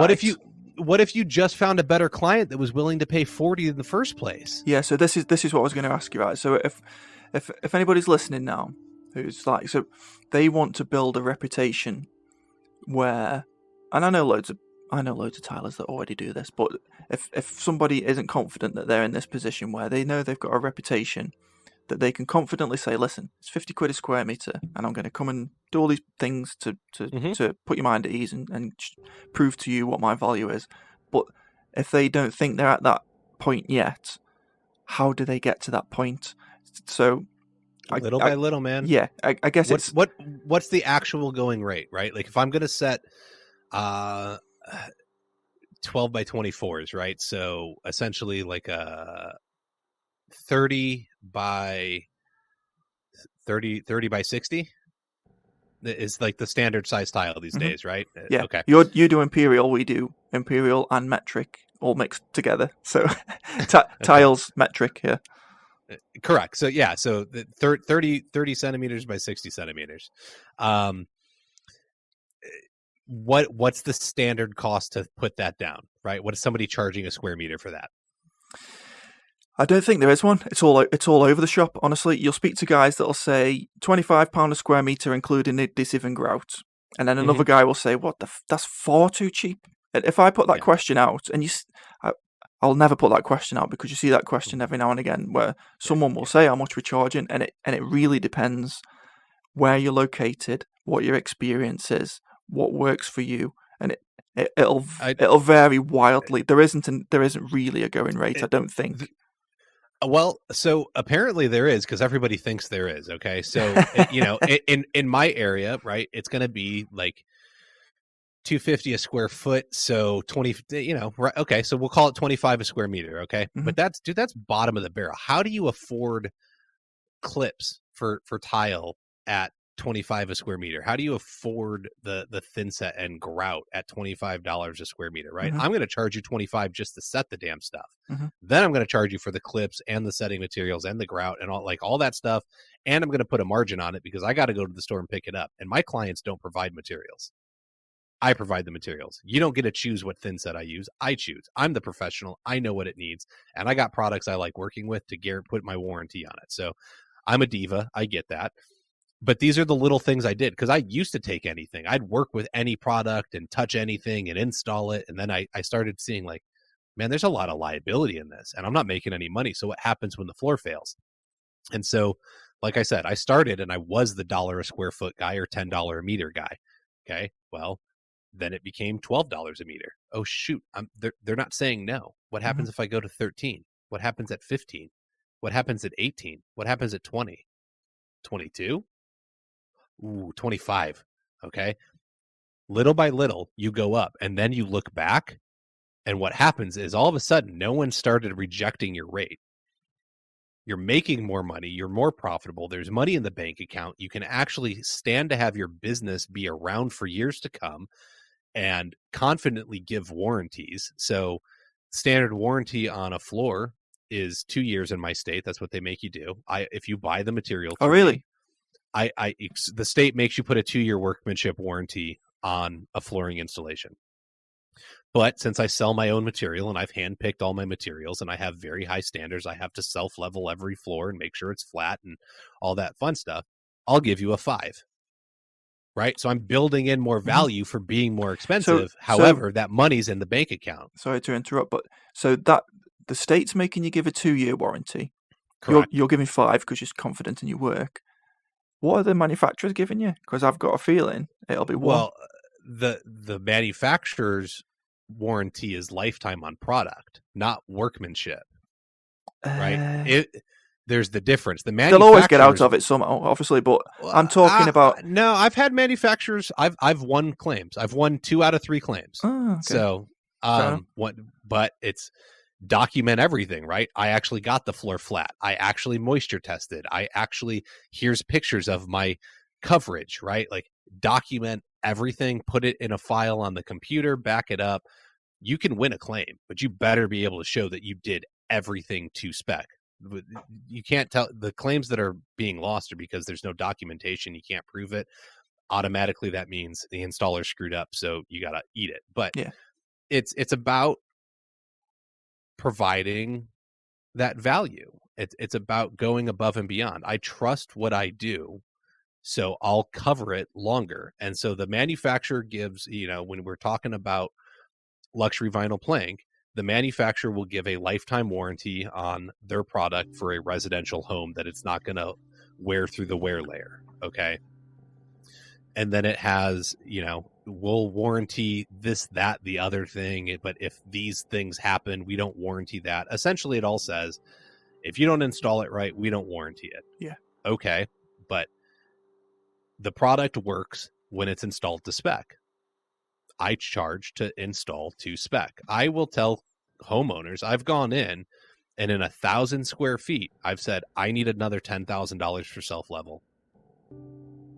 And I got it, because here was the thing. Okay. I can do the project and take on the liability of installing over a floor that's an 1.5 inches out. So 2.5 like a little, like 3.5 centimeters out, over 20 feet, or I can charge the $10,000 and ensure that the floor is the proper flatness and then not have any worries. Okay. But if that floor fails and I don't fix it, guess who gets to spend that money on all that self-level and rip out the work and buy new flooring? It's me. Okay. So that's, once again, going back to the needing the fuck you money. I don't need your job. I got money. Okay. So I need $10,000 or I'm walking away and you can go find another installer that wants to take on this liability. It is a powerful situation to know what you're worth, how to charge, and to be able to say, I don't need your job. I'd like your job. I'd enjoy your job. We'd have a great time building a client relationship. Maybe it can even be a friendship, but I don't need it. You covered something interesting again then, process in documenting the process that you go through. So when, if an issue arises, you've got it all documented. We did this, whatever, you've mixed the adhesive in this particular way. Yeah. Because that's obviously going to take time again, but you're charging for it. Correct. My jobs take longer. I'm not fast. Okay. There are people that will install 500, 600, 800, 1,000 square feet of luxury vinyl plank in a day. I shoot for 300. I don't want to be fast. I want to be efficient. I want to be clean. I don't want to damage my body. I want to work an 8-hour day. And I want to be able to do it well, right? I want to, if there's a mistake, I want to be able to fix it. This is not a production thing. This is a let's do it right thing. Yeah, squeezing 10 hours and 12 hours into a day, it can be detrimental sometimes. It'll kill you. Yeah. Well, the work can be poor as well. It's correct. It does go down. I know because I've done it. I've gone and done the 12, 14, 15, 16-hour days because I don't want to show up tomorrow or I'm behind schedule because I said it would take this long and then something came up and I wasn't able to stay on schedule. And my quality of work, I've walked away from projects I know better these days. I'll get 10 hours in trying to get caught up and I struggle to make a cut or I can't keep the measurement straight or I mark it wrong. And I know that I'm mentally fatigued and I'm not doing it right. And I just say, you know what? That's enough for today. I'm going to go home. I'm going to get the sleep I need. I'm going to come back and I will be more effective tomorrow. And you work at a higher quality level. You do better work. You're more on point. Don't force it. Okay. And here's the other part of it. All right. Look, I tell my clients like, hey, it's going to be 5 days. It'll be 6 days, 8 days, 10 days, whatever it's going to be. And I very rarely miss on that. I usually try and pad it at like half a day so that I have a little leeway or if something comes up, because we all know something comes up in construction. But now I forgot where I was going. No need to work long days. There's no need to work long days because if you bid it properly in the first place and you're not killing yourself, like you're making good money doing it and it's healthier for everybody. Right. And so we can just manage better, right? I think a lot of times because you bid it at 25 for that square meter, you're like, well, shit, that's not enough. I got to get this done, right? So then you try and bang it out as fast as possible to get to the next one. What if you could take your time and relax and enjoy yourself? Yeah, it's that's another debate, and enjoying people who enjoy doing the work and people who do the work to pay the bills. I've had that conversation with a couple of guys. Why are you doing it if you don't enjoy it? It's a debate within itself, isn't it? Well, I agree. The mindset doesn't make sense. Dude, you can do anything you want. Go do something else. I do totally not get the miserable people that are trades. Oh, I fell into it as a teenager and I've been doing it 40 years and it sucks and I hate it. Dude, you're the reason this industry sucks now. Go take your crabby, salty ass out of here. And go work a cash register somewhere or something. I totally agree with you, but then I do try and think so maybe not flooring and tiling and things like that. Let's think about just any job. Some people just like to clock on, do a brain dead job, clock off, go home, no worries, happy days, good for them. That's fine. Yeah. But then some people are stuck. And they really are stuck, and they need a little bit of help because they're like, listen, because this was me. I hated my job a long time ago, and I got out of it eventually. But they're stuck. They can't get out of it. They have to pay the rent and the bills, and they can't find a way out. So, and they're the ones, and they probably do complain about the job a lot because they fucking hate the job, and they need a little bit of help from somewhere to say, all right, this is what you need to do, but they can't get it. I was that guy. Yeah, I was. I was that guy. It was so. Look, I told you, like I was super pessimistic. I ran my mouth. That's why I didn't get jobs in the film industry anymore. I had a chip on my shoulder for years that I deserved more than what I was getting. And I'd been told by bosses that like, we can't promote you because you're just like, you are a parasite to our other people. Like, you're a bad influence. We can't keep you around. You have to go. Like, you're fired. And this happened multiple times in companies. And when I got into flooring and I got involved in the online communities, I saw a bunch of positive people. I surrounded myself with those positive people. I changed my mindset. I went through a lot of change is hard. Okay. The reason people don't like change is because it's difficult. It's uncomfortable to experience growth. Okay. We don't often recognize that, but like, my daughter's a perfect example. So she still can't ride a bike. I haven't really worked with her, but for her to learn to ride a bike is going to be hard. So she has Down syndrome. She's like, coordination isn't exactly her greatest thing. And so for her to go and learn, it's going to be a struggle. It's going to be very difficult to learn how to ride a bike and keep the balance right. And it is for any kid, but they just learn it sooner. And they don't generally remember how uncomfortable it was or hard it was to learn to ride that bike. They don't remember what it was like to learn to walk or to talk. Okay. All of these things are very difficult, but they take time. They make us uncomfortable. Our muscles hurt, right? You start learning the trade. And if you went from sitting on the couch eating potato chips and now you're out doing physical labor every day, your muscles hurt. It's uncomfortable to grow. All right. Through that growth, though, you change, you evolve. Okay. So I surrounded myself with these better people. Okay. I looked from being at like the salty guy at the back of the shop complaining about how much I hated the trade to saying, man, I want to be successful in life. Who are these people? Like, they've got happy families. They're taking vacations. They got money in the bank. I surrounded myself with those people. I became those people. Now I'm looking at who do I surround myself with to get to the next level? Okay. So if I surround myself with guys making $100K a year and I get there, I can continue hanging around with them and make $100K a year, or I can go find the millionaire. Right. Now I'm going to surround myself with millionaires. Right. Get to the millionaire level. Now I want to be a multimillionaire.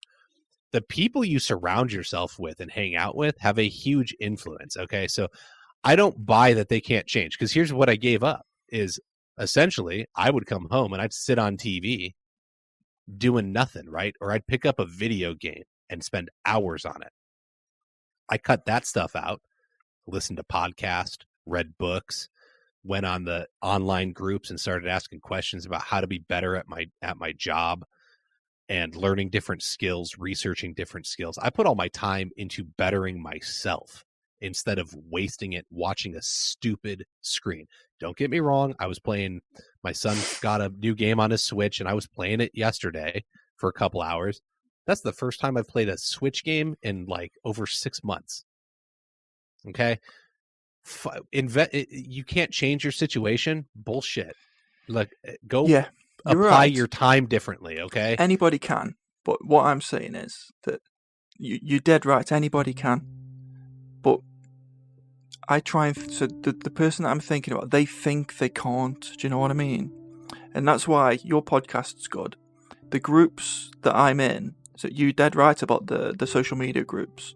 Even though social media is a bit of a cesspit, or it can be, it's fucking awful sometimes. Yes. Some of the groups are absolutely brilliant, because the thing that you said about surrounding yourself with people who you want to aspire to maybe get to what they're doing, or people with the same aspirations as yourself.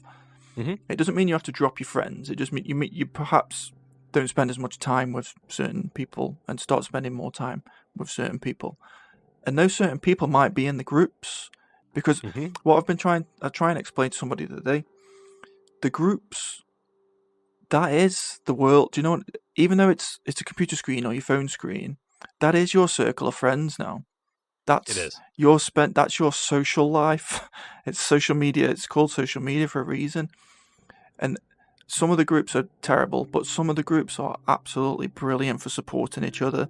And the younger guys or the less experienced guys and girls, they're seeing, like what we've just been talking about, the guys that are at the top of the game, the guys that actually charge more and they explain, and they're all helping each other out. So that's like you said, they're surrounding themselves in the people that they're aspiring to have these lives, but by the way that they're surrounding themselves in it is online.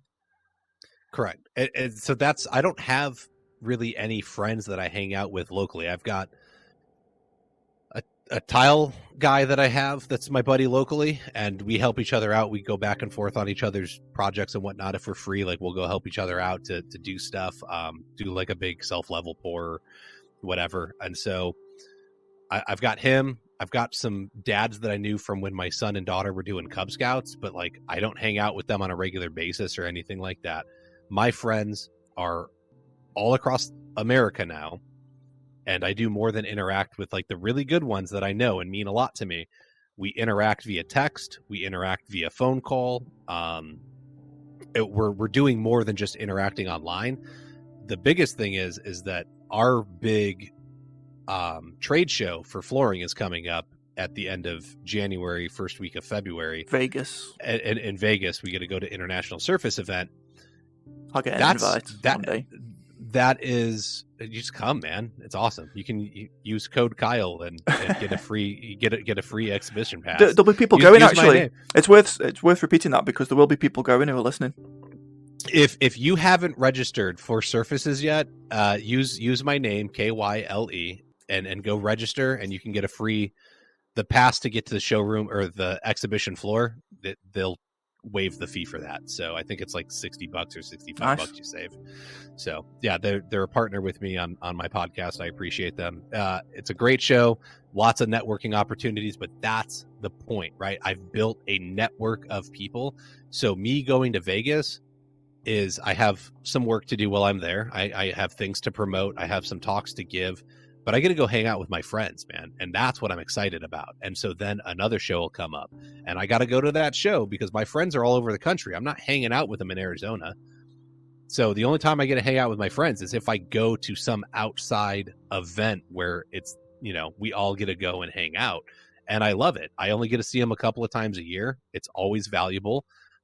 But I'm also at a stage in my life where I'm not 13 years old anymore. I can't get on my bike and go spend 8 hours hanging out with Timmy down the block. Not selling porn anymore. After school. It's just not going to happen, right? We're not building tree houses and things like that or staying up all night playing video games because we didn't have any responsibilities. All of my time is I've got a wife. I've got 2 kids. My son does competitive swim. They both did Cub Scouts in the past. Like my days are filled with I'm running a business. In fact, I'm running 2 businesses. And then I have a family on top of it. I ain't got no time for friends. Yeah. I'm making phone calls. Here's the thing is I've filled like, once again, if we're going to maximize time and we're going to talk about how to like do things and outside of like, I'm going to come home and make the phone call later. Anytime I'm driving somewhere, I'm picking up the phone and I'm networking with somebody. I'm calling the guy that's over in Oregon, or I'm calling the person that's over in New Jersey or New Mexico or Texas. And I'm getting on the phone. And that 20-minute car trip or that 30-minute car trip, I'm talking with my friends. I'm talking about where we're going, what we're doing, how we're doing it, or I'm scheduling this next thing. Like I'm always trying to use my time as efficiently as possible so that when I get home, this is a very hard lesson. I'm still learning and I suck at it. Yeah, me too. I know what you're going to say. I still work. I love work. Yeah. I am like, I am passionate about work. Yeah. I don't want a hobby. My hobby is work. No, so I was talking to somebody the other day and I'll say often to my missus, my wife, stop looking at social media, stop looking at other people on social media because that's not real. Because you automatically start comparing your life to theirs. Yes. And I've never done that really, but I did it the other day because I'm getting someone on the podcast, so I'm doing some research on him. Mm-hmm. And I'll tell him this when I speak to him.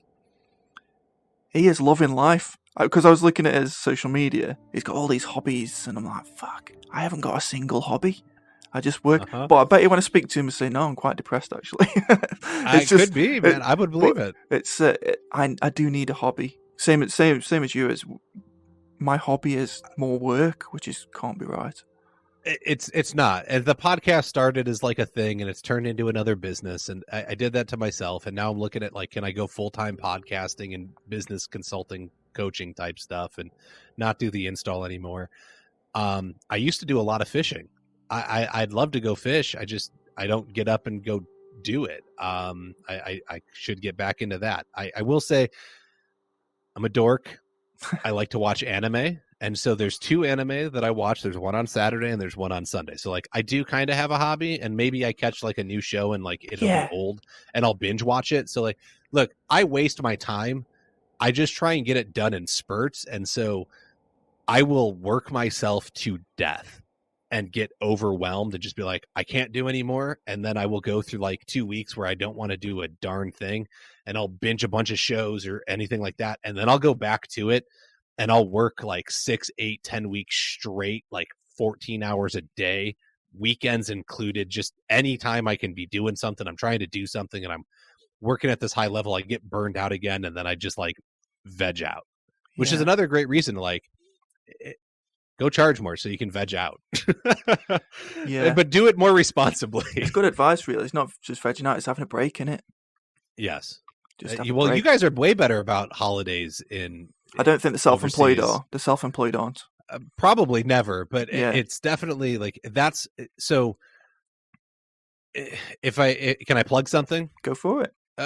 Okay, if you go to the Floor Academy website, flooracademypod.com, when I'm talking about knowing your numbers, right, and I don't think most people do, I have a spreadsheet on there. Go to the Files tab and then download the business budgeting calculator, okay? And so if we're going to talk about knowing your numbers, I have it in there of like, in America, there's 11 federal holidays a year. And then if we took every weekend off and then we took off another 20 business days, like when things are open, you would end up working 230 days a year. Okay, so you've built in a month off, 11 holidays on top of that, so like a Monday or a Friday off, so there's a couple 3-day weekends, and then you never work a holiday. It's 230 days a year. So this whole spreadsheet goes through like, how much do you want to make a year? How much does your truck cost? Your trailer cost? How much, if you have a shop, what does that cost you? What does your insurances cost you? It asks you everything. And if it doesn't ask you something, we can work on that. I would love to see some people in the UK use it. If it needs to be adjusted, reach out to me. Let me know. I'll help you adjust it to get you the calculations you want. But now you can start charging for time off, because I know for me, I want to make $100,000 a year minimum, and I want my company to profit $50,000. So I'm going to make $100,000 in those 230 days. I don't have to work 52 weeks a year, 5 days a week. I get to work the 46 weeks out of the year, right? But then I've built in $50,000 of profit. So if I don't work 46 weeks and I only work 40 weeks, well, I didn't hit $100,000, but I had maybe I only ended up with $40,000 of profit, but I can take the profit and flush out my salary, and I still have profit left to invest back in the business. When you're bidding everything to just meet the going rate and get the bid and make the bills, how do you afford any of that, right? I built my business around my lifestyle, and now I'm going to go sell on the lifestyle I want to live. But there's people willing to pay for it. Yeah, it's good advice. I've had a look at that spreadsheet. I didn't fill anything. I was going to fill it in for myself, but I never ended up doing it. But it's really interesting to see. Don't forget about your days off. I bet a lot of people do. Build it in. Work. I work everything backwards, right? Like I said, I want to make $100,000 a year. What does that look like? Okay, so $100,000 a year at 200 days a year is $500 a day. Yeah. So now I know, but I got to pay taxes, so I got to add a little bit onto that, right? The spreadsheet accounts for the taxes, but like I said, once again, the UK is different. If anybody's interested, I am happy to work with you to adjust it to be UK based and work with your taxes and stuff, because I know there's a significant difference. Yeah, that's brilliant, mate. I'll link it. I'll link your site into the comments on this, but okay. I think a lot of people will know what it is, to be honest. If they listen to podcasts, they're probably listening to yours if they're in the trade. And I'll probably got a few stragglers behind you on listeners. So in those costs, you're buying your own materials, you said? Correct. Who are you buying the materials from? So you're getting materials from distributors, manufacturers, straight from the factory? So everything generally, there's a few places that sell materials direct as like manufacturers, but I wouldn't work with any of them. They're generally set up more of like direct to consumer instead of business to business. So the model probably works the same in the UK. As there's the manufacturer, everything then goes out to a distributor. The distributor then goes to the retailers. And so I couldn't find a retailer that would give me a good deal on being able to move material through them. So I went and found 250 square feet, so 25 meters, and opened up my own shop. It's not a lot of space. It's filled to the brim. Like, you can only stand in the middle of it. There's displays all the way around it, but I control the material I install now, and I get all of the margin on it, right? So all the markup. And those aren't the same thing. Well, that's another discussion. We won't get into that. But essentially I get to go to the distributor and I buy it at the, displaying retailer rate. And then I put my profit on it and sell it to the client. So I'm making money from the material, because I think a lot of people do this, right? They okay, you need let's just say thin set. You need thin set for your project. Cool. Well, I'll run down to the store. I'll pick it up. It was $25 a bag, so I'm going to charge you $25 a bag. Dude, you had to drive to the store, so you wasted gas, you wasted time, you wasted wear and tear on your vehicle. You knew what to buy, so you have knowledge in it, and you didn't put any profit on that. If they wanted to get it, they could have gone and gotten it themselves and done that, right? You got to put some money on that. So you have to, like, people are always like, oh, I pass on my discount. You're so foolish. That's your discount for a reason. It's so you can make money. That's why it's there. You get to buy it at a lower rate so that you can charge your client more money, because you take time and effort to do it all. If I put a pallet of flooring, and that pallet of flooring at my cost, let's say there's 1,000 square feet on this pallet, and I'm paying $250 a square foot. There's $2,500 rolling around on this trailer. Okay. I drive through an intersection and somebody T-bones me. Who's paying for that? The client ain't paying for it. It's damaged.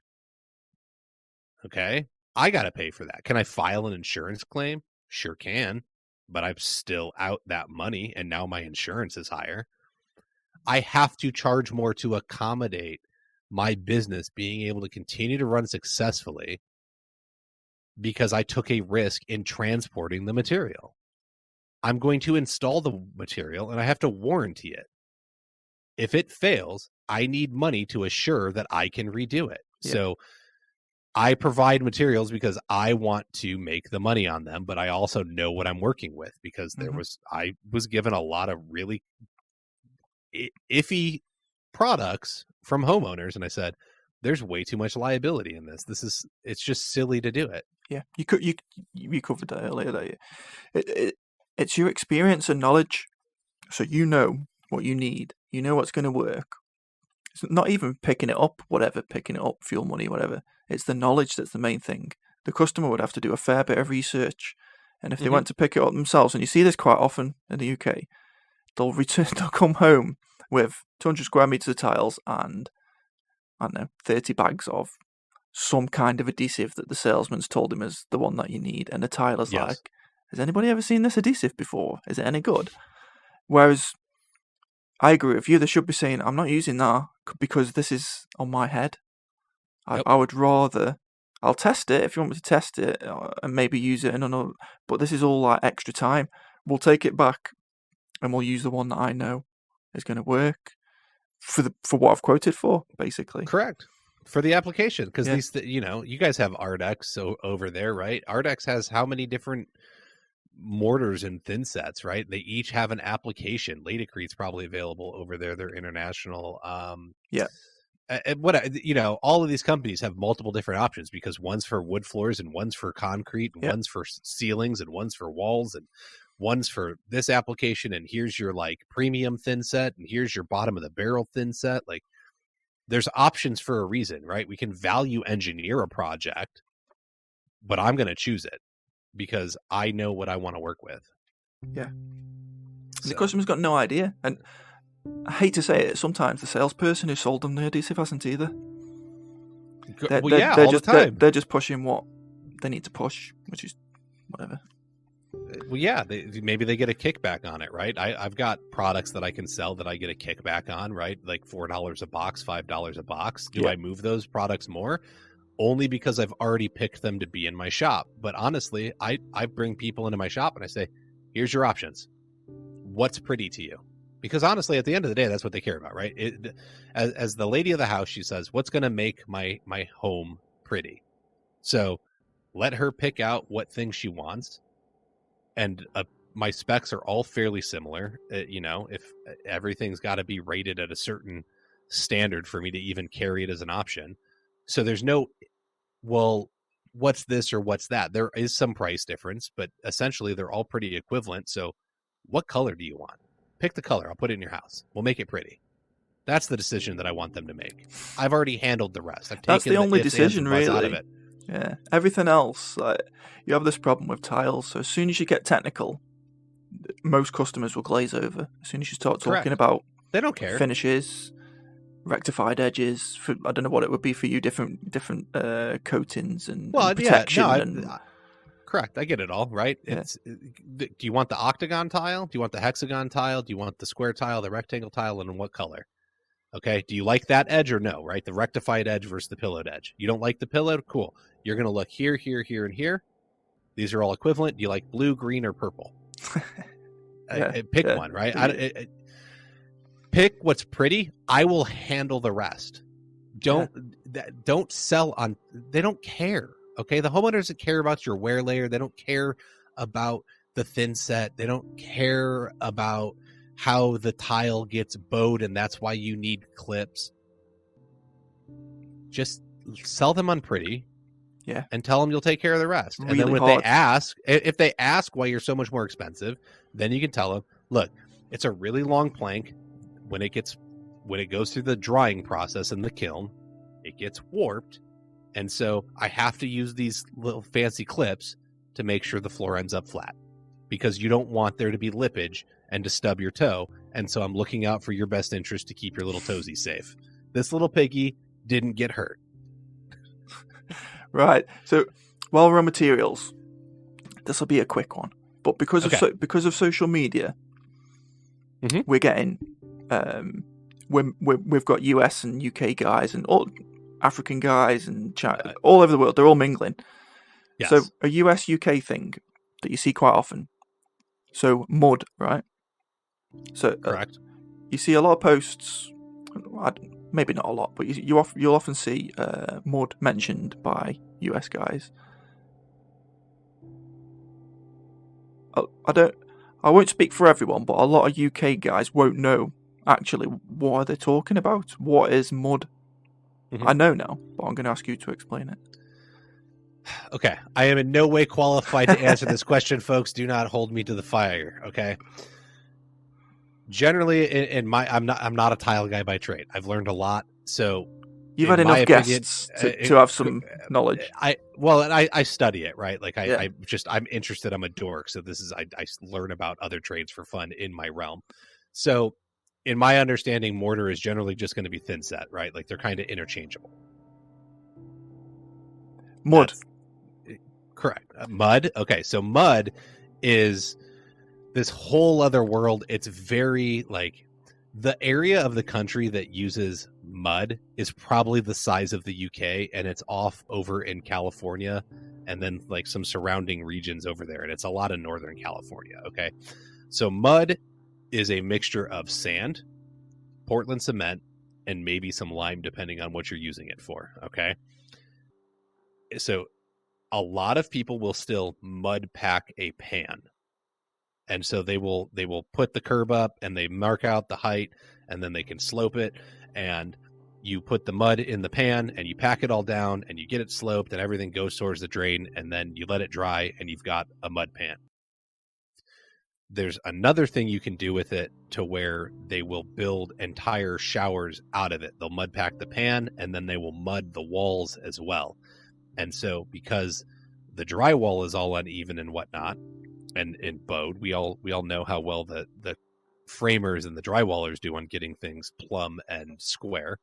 Brilliantly well. Probably some of them might listen. All the time, right? We never have to fix anything. I'm gonna get one on a good one. So we you essentially put up some lath, so like just metal lath. You put that on the wall, and then you put in your like studs.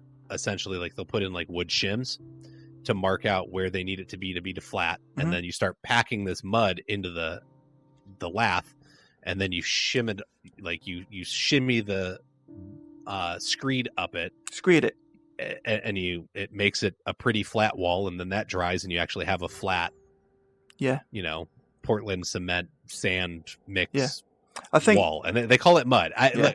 If you really want to know about mud, there's an event called Mud.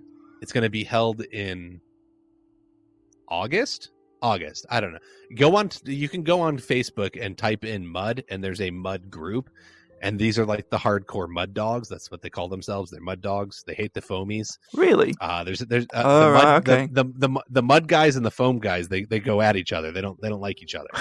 So, to me, dude, it's just another tool in your toolbox. So it gives you more options to help a client out. But the confusing. Go on, sorry.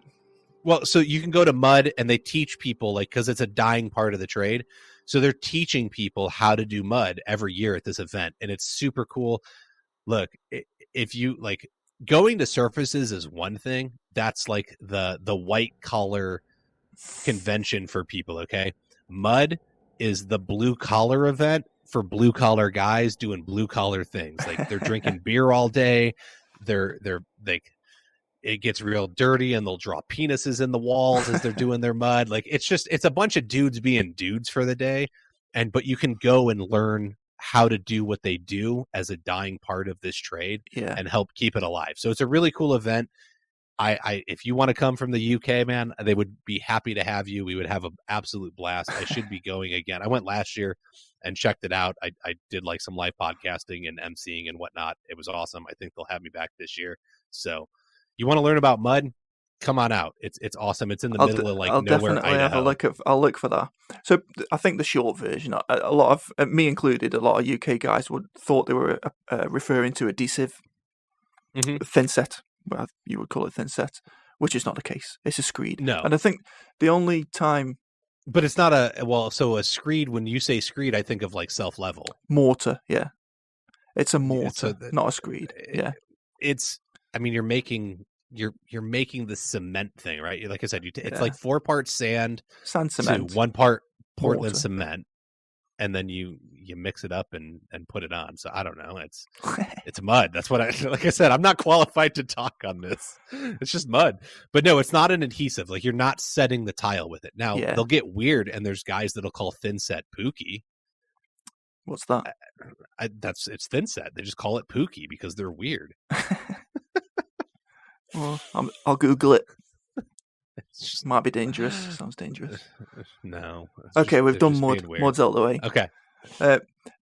Couple more things. So you touched on trucks. And yeah. This might just be me not understanding or my view on it, but as far as I see it in the US, it is all trucks. So trucks, like very rarely, if ever, see a van. So in the UK, it's white van, like transits and the white van man. Am I right? Is it mostly trucks in the UK, in the US? It's a good mix. I know a lot of guys with vans. I think it's also like trade dependent. So I know a lot of hardwood, sand, and finish guys that do vans instead of truck and trailer. But then I know a lot of like carpet guys do truck and trailer because, what do you do with a 12-foot good? You can get vans that fit it. But get a big van. We got to yeah. Well, sometimes you need the truck and the trailer, right? So, there's a mix. I know people that do both. I think it also depends largely here on, and this is probably why it's that mostly popular in the UK. You guys are so developed, you don't have a lot of space. So you need there's not parking for a truck and a trailer. Okay. So once again, I spent 12 years in Chicago.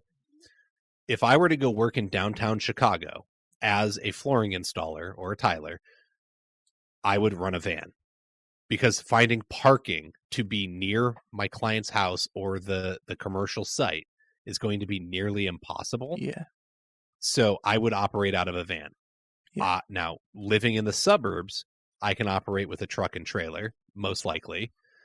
In Phoenix, I can do a truck and trailer because I can park my trailer in between one set of driveways, and then I can detach and I can park my trailer, like my truck. I can park each separate unit in between driveways because we have vast expanses between them, right? They're not all right on top of each other to where you're constantly blocking a driveway to get in and out. So, but there are neighborhoods like that. I've gone and done neighborhoods where my trailer does not fit. And so I have to I will literally take everything out of my trailer, load it into the truck, drive it to the house, unload everything out of my truck into the home or the garage, and do the project, and then have to go back through that process. So it's not often that happens, but there are times where I'm set up one way and I can't function that way. So I have to find a solution. So I think I think you nailed it. It's regional. It's the space. Yeah, it's the space thing, isn't it? I always see that on TV, and I'm like, I'd love to live there. Like a big wide road and a big wide pavement or sidewalk for you. Everybody's got a big drive and there's loads of space. I'd love that. But is that like a wealthy area, or is it like a Hollywood version, or is it true? That's America. What we think of homes being built on top of each other now is probably the way your homes have been built for years and years and years, and yet, our new builds are terrible for space. They're literally on top of each other, literally right next to each other. I believe it, and so we still have yards, right? There's probably in a tight fitting neighborhood between homes, there's probably 10 feet or 3 meters. Okay, so there's a wall splitting you, right? You each get a meter and a half, and there's a wall in the middle, so you at least have a little alleyway between your home. But then even in the backyard, you're probably getting, I don't know, 50 square meters of space to have a garden, as you would call it. Yeah. So they're not on top of each other, but a good home here, I feel my home small, and it's 1,100 square feet, so about 110 meters. I feel that's small. We're a family of 4. It's 2-bedroom, 1.5 bath. But by European standards, man, you'd have not only myself, my wife, my 2 kids, our 2 dogs, and the cat. You'd have grandma and grandpa living up in here too. Yeah, you don't tend to get that in the UK, but I know where you're coming from with European correct various countries, but. UK, my wife and I, very little space for new builds, especially. Yeah, and so I interrupted you. I apologize, but my wife and I are looking at getting a larger place, and we're looking at getting 3,000 square feet, so 300 meters, right? And then we're that 300 meter home would be on a quarter acre lot. Which a quarter acre's 10,000 square feet, so 1,000 meter lot. That's and people are okay, that's that's a lot of home, and it is, but then you have people that are building, what Shaq got, right? The basketball guy, right? he's probably got a 10,000 square foot home on a couple acres of property. So we have a lot of land here, especially where I live out west. We don't have to build up yet. We build out and out and out. You can look at maps of Phoenix from the 60s, the 70s, the 80s, and you kind of see it spreading, and there's new developments, and you kind of see farmland disappear, but there's farmland in between where they're making a new build. And now you keep going, and you look at the 90s, the 2000s, 2010s, 2020s, and we just sprawl and sprawl and sprawl, and the farmland disappears and the homes come in, and it's disgusting. Like when I was little, my grandma lived about 15 minutes away, and we would drive for 5 minutes. There would be like 10 minutes of nothing, and then there was the development that she lived at. So now, 40 years removed, I can drive from where I used to live to where she was, and it's all filled. And then I can drive for another 20 minutes or 30 minutes past that, and that's all filled. So, yeah, it's a huge difference here. Like, space is what we think is small. You guys would be like, oh my God, it's definitely. It's huge. Like we have oh my gosh, there's so much space. Yeah, my kids watch a lot of YouTube, and it's usually an American family, and you're like, look at the size of that house. It's fucking huge. But it's probably just a family home. It's like a normal family home. Yeah, I mean, I would say like average home size here these days is probably like, 1,800 square feet or like 180 meters. Yeah. It's big. It's a lot of space, right? You're going to get 3-4 bedrooms, a couple of bathrooms, and then you have a family of 4 or 5 people living in it. Because of getting you on the podcast, I was the only reason I know the average wage in the US is so much higher is because I was doing a bit of reading, and it's a lot higher. And there's obviously a lot of things to take into consideration that you have to pay for out of your own pocket, but it's still a lot higher, even when you take all that into consideration. I did a little bit of research, so knowing that, and knowing what you're telling me now, and liking them wide roads on the movies, I'd love to move to America, I think I'd like it. Man, you know what? Look, everyone tells you like you'll talk to Americans, and I'm the American that, dude, I will admit we are ignorant as hell. I understand why the rest of the world hates us, because we, it's that old adage of, oh, America's the greatest country. For what? Because we spend the most on military power? We're a bunch of snobbish assholes that think we're better for no reason. All right. We're not any better. So at least don't hate me as a Yank. Okay. I try and be realistic, but the American dream's not dead. But you talk to Americans and they will tell you it is dead. You can't do it anymore.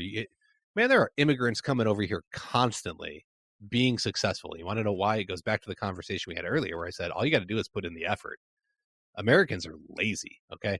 They sit here and complain that like, oh, the immigrants are stealing our jobs. No, bro, you just didn't want to go pick strawberries by the border for $10 an hour. Okay.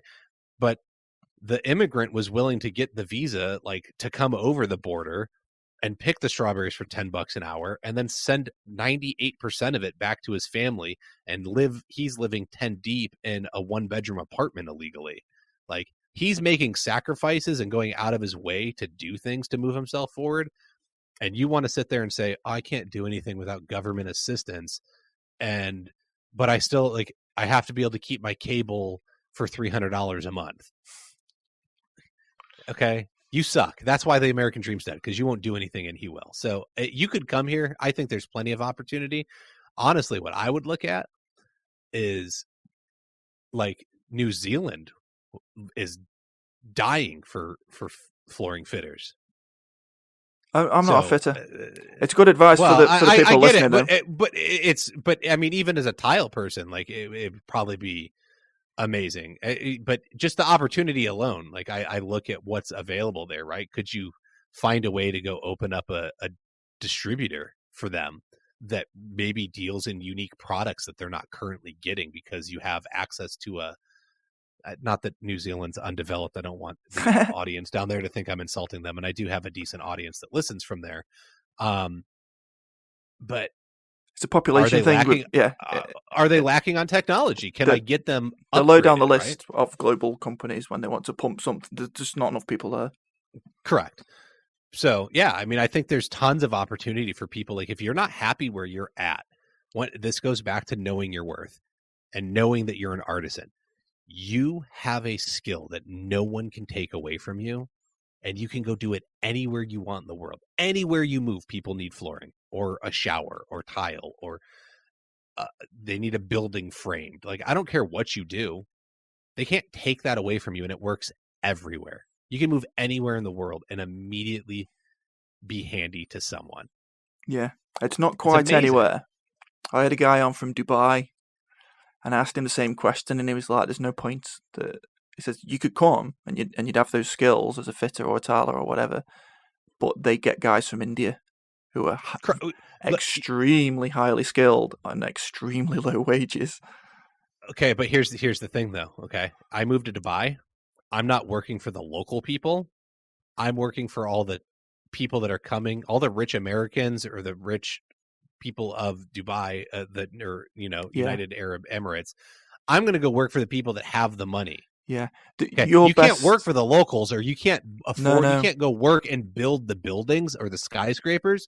But if you go work for the person that wants to redo their house or build the big house there, that's where the money is. You would be. They're going to pay you. Project manager. That's basically what he said. He said that what you want to be looking at if you did come over. He says, oh, by all means, you can, and you've got the experience and skills to. But you need to be starting at like a project manager, and then employing the guys from India, because for whatever reason they're getting paid peanuts. I think of course they are, because they don't have a value, and everyone got, it's more than they're making in India, right? So they can send the money home and be successful. I think what it comes down to is, I know guys here that are really good at like wool carpet or natural carpets, and they have to like hand sew them still and do all this stuff. They have clients that are flying them from New York to the Bahamas to work on their boats or work on their vacation homes down there. Okay. A lot of people, even locally, I see people like, oh, they want me to drive 2 hours. That's super inconvenient. 2 hours a day. I'm like, charge for it. What do you mean charge for it? Why would you not be charging your client the amount of time it's going to take you to travel, for the hotel, a per diem to cover your expenses while you're there, a food allowance, all of these things, right? So I think there's opportunity in, if you can find the right target demographic in your area, and you can go work with people that have second, third, fourth homes. If you're their guy and you build that relationship, they're going to send you to take care of that because they trust you. And then you don't, like, I see people like, oh, I have a client that wants me to go down to Florida and install tile. What's the going rate down there? The fuck? Why are you asking the rate? You already charged them a rate for the home you did in your area, and they want you to literally travel 1,000 miles to go do their floor. Give them a number. What are you asking the local rate for? Come on, man. So I think there's tons of opportunity in this trade to do. I don't know. Maybe I'm just more imaginative than most. I'm willing to take the risk more than most. Like, I don't know. Do whatever you want to do with it. I think what it boils down to is, I say it to a lot of them, you give yourself more credit than some people do. You understand, and I agree with this. You're worth a lot more. Some of the tilers that I see, they're worth a lot more than what they think they are. The stuff that they're doing, it's not possible. There's a very small percentage of people who can do some of the work that I see some of these guys do. And I don't know what they charge, but I'm sure they could charge more. And listening to some of the things that you say, that there's an easy way to present, and then you start getting it in your own head. Then, so yeah, actually, I'm worth more. I do these things. I do. Confidence. Yeah. Goes a long way. I think the example, like the guy that I know from over there is his name Ken Hud's Tiling? He's big, like, he's famous Instagram guy. Yeah. I mean, he's doing high end work. He's worked for the Queen, right? Like that's the thing. He gets in all the big high end. You think he's working for the standard going rate? I doubt it. I doubt it too. It's because he knows what he's bringing to the table, right? And then he has the time and the people. He's built a company that he has time to make Instagram videos and show off stuff, and he's providing a higher end service. And then even Schluter made a little animated GIF with him and some chicken wings. Man, you can go get. He's very much an influencer as well. So he's in with. I don't actually know. I never spoke to him, which. I've spoken to a lot of the tilers who are on social media, but not Ken. But yeah, he's very much in with brands, and he's had various tools made and named after him as well. I think there's at least 2 I can think of. But yeah, he's trusted, so brands will pay him to put his name on a tool, and people trust that it'll be good because Ken likes it. Do you want to be, look, I can go to what's the, I say Walmart. You got Walmart there? What's the equivalent of Walmart? Like the big, What's just Walmart like? Food? no, it's like Everything. it's everything, right? It's just the big department store that has everything, right? They got food, they got clothes, they got Do video games. Walmart has Walmart got something to do with Tesco? Is Tesco like a Walmart? That a big Tesco would sell like food, TVs, toys, clothes, like everything. They got everything. Yeah, okay. Yeah. So Tesco, right? Okay. So you can go into Tesco and you can buy a t-shirt, right? Like just a plain white t-shirt, right? Yeah. It's going to be 5-6 quid. Or I can go down the street to the specialty shop. I can get that same white t-shirt with the Nike logo on it. But the Nike logo white t-shirt is 20 quid. Why? Because there's advertising behind it and there's a logo on it that you feel Prestige. means something. You're back right? to Okay. Salt Bay. Yeah.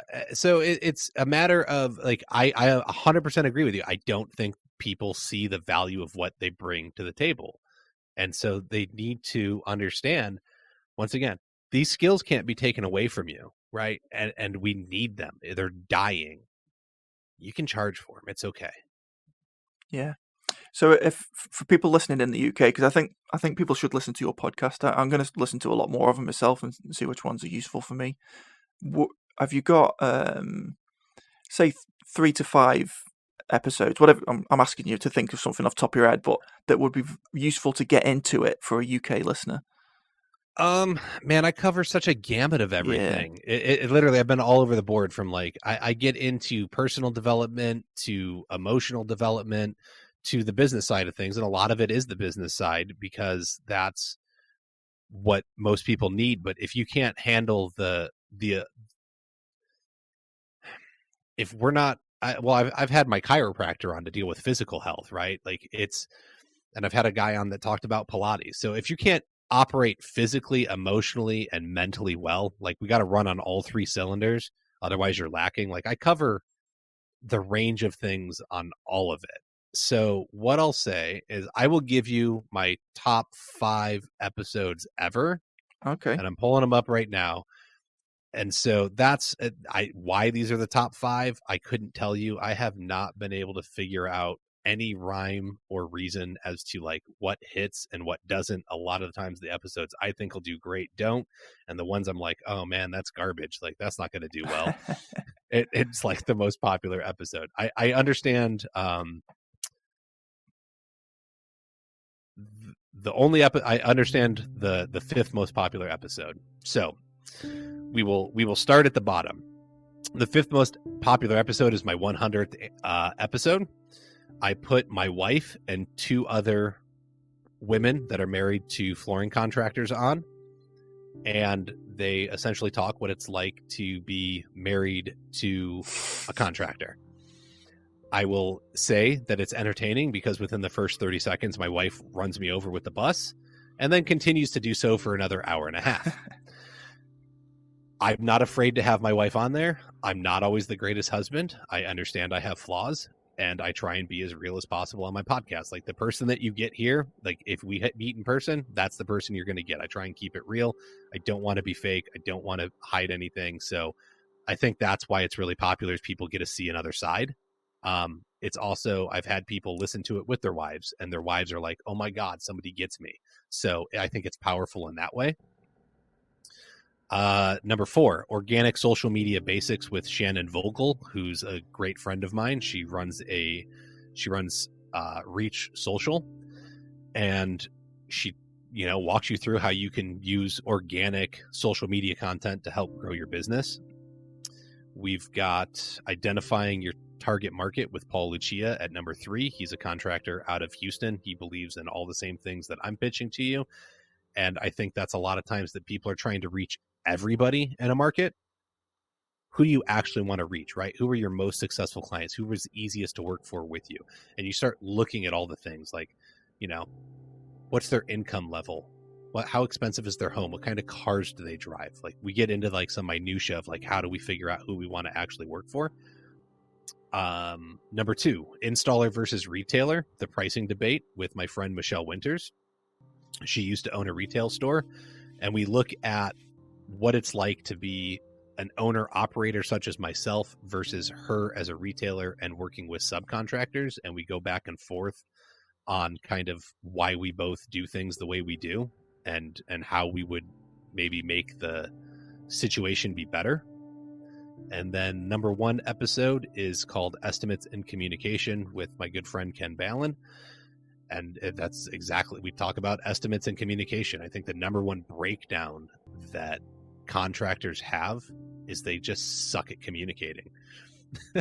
and that's where clients get mad and frustrated. And so if we can communicate clearly, and we can offer up some really solid, you get that all up front on a bid, you're going to be A-okay, man. Life will be a little easier. Brilliant.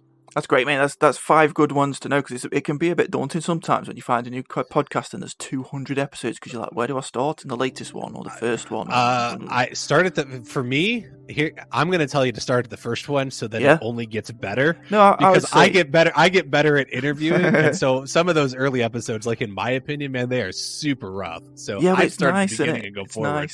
It's nice. These are my early episodes, by the way, so hopefully I'll get better. But it's good to have those 5.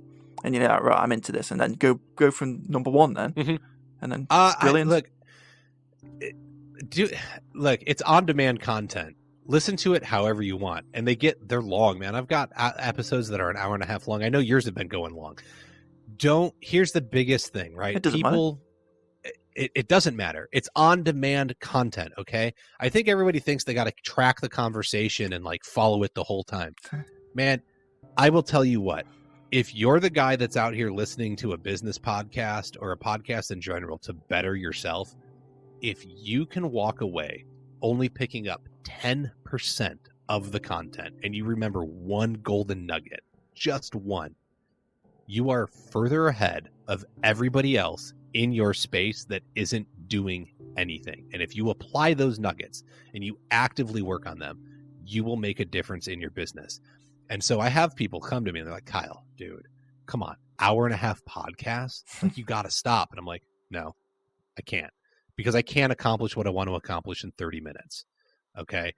And so I'm not going to cheat my audience out of the potential when, like, if you only got a 20-minute car trip, listen for 20 minutes, man. When you get back in, pop it on for another 20 and another 20 and another 20 until you're done. Yeah. Okay. It's get the content and just take one thing away each time you listen, and you're going to be okay. I think even if you don't take anything away, I think we discussed this before, some people, they're listening to something that they can relate to, even if they know everything. We might have someone listening to this who knows a lot more. I can guarantee we've got someone who knows a lot more than me, but they know a lot more than me and you about everything that we've talked about, right? But they'll still enjoy listening to it because they can relate.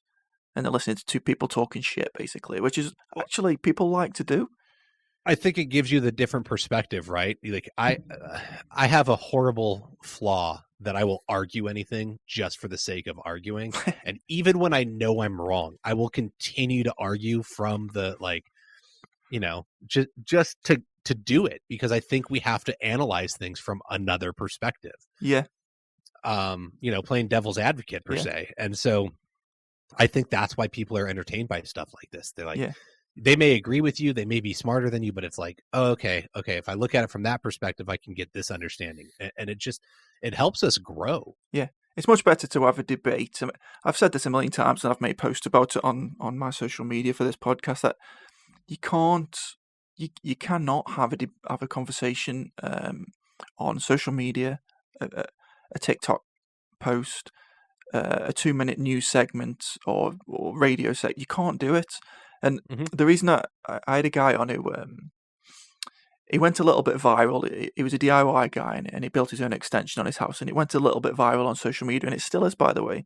And he got into like national newspapers. But I'd already asked him to be on the podcast because my angle was, where did you get the help? Because he got help from social media, which is brilliant, because he had this circle of people who were willing to help him, professionals, and they were giving him loads of advice. That was my angle. This is a really good story. But when he got into the national newspapers, and then they put it onto social media, their angle was, I saved 30 grand from rip-off builders, blah, blah. And that was the headline, because I was quoted too much. I did it myself and I saved 30 grand.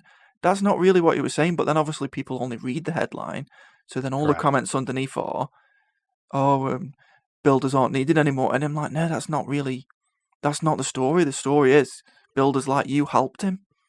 That's the good thing about it. So a long conversation on a podcast is the only place you'll get the real story, in my opinion.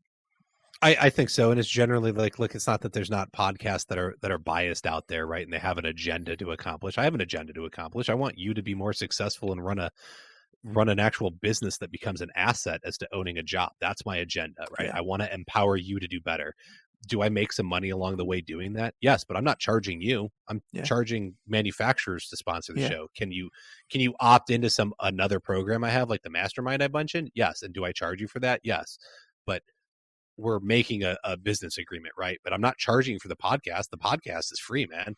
And so I don't have an agenda on here other than to have conversations to help people better themselves. And I try and look at it from many, many angles. Now, I'm biased in how I believe the industry functions, and I get into it. But to be honest, I really try and walk a line down the middle. I don't want to get too far on like supporting one side of some things, and I don't want to get too far on the other side of supporting some things, because if I get too controversial, then I've lost what I'm trying to accomplish. And I think that's what's attractive about a lot of these podcasts, is like you can just come hear an honest conversation, and that's helpful, right? Because in the newspaper there's a bias to sell the newspaper. What's the clickbait? How do I get you involved to buy this so I sell it so I can make another newspaper and pay the reporter and do the next thing?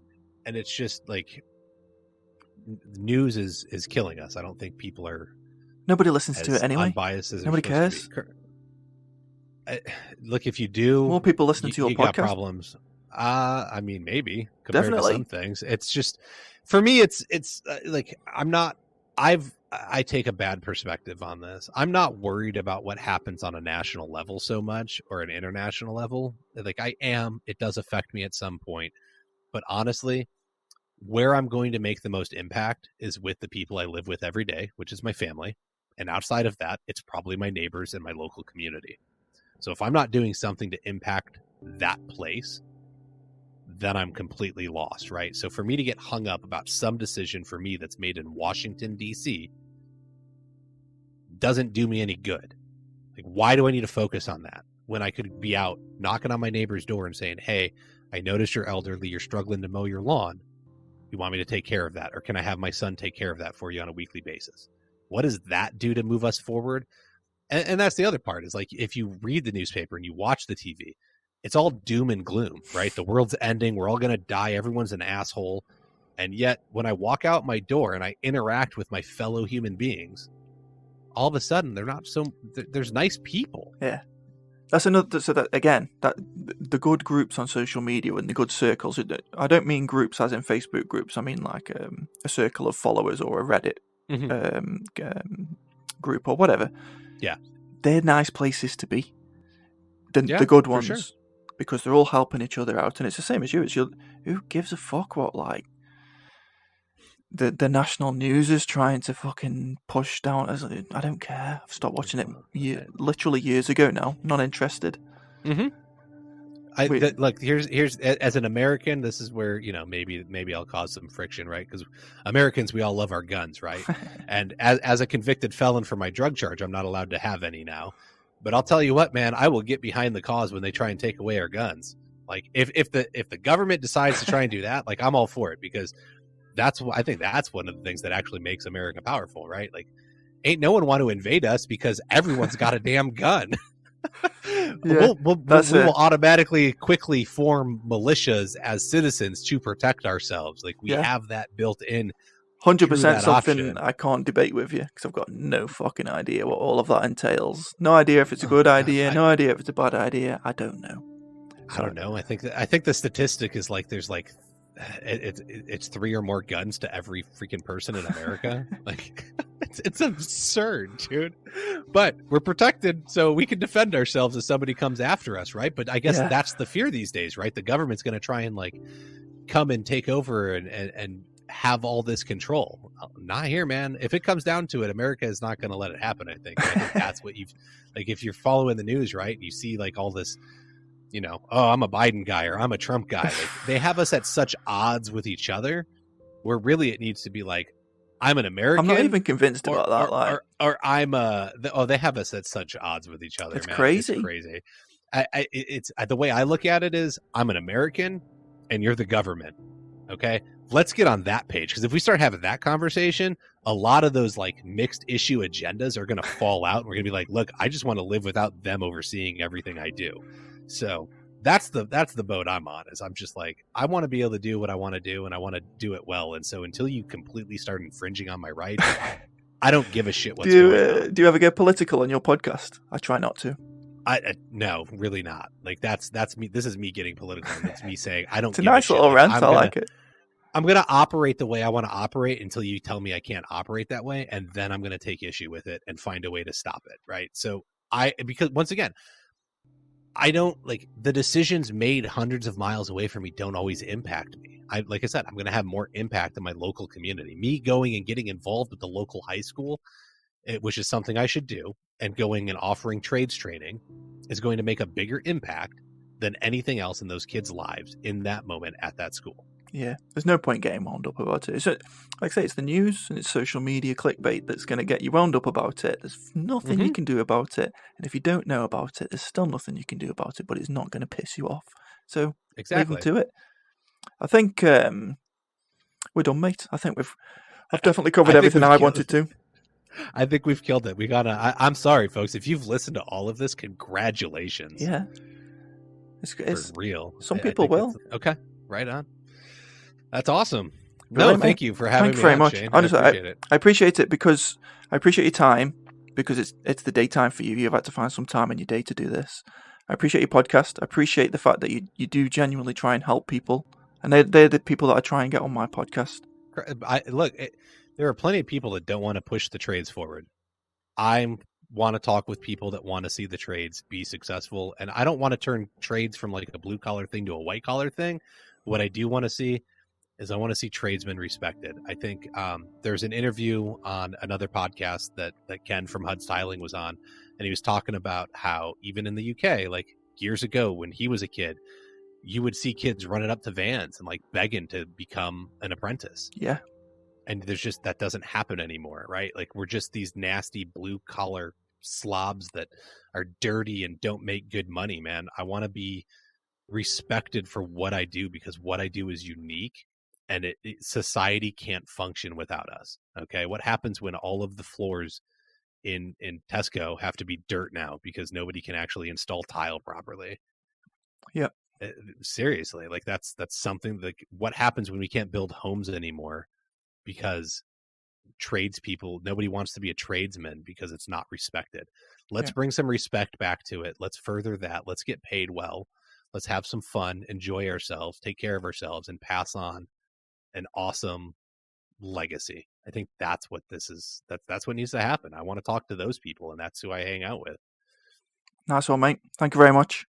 Yep. Appreciate it. Appreciate Cheers. Bye-bye. Cheers. Bye, everybody.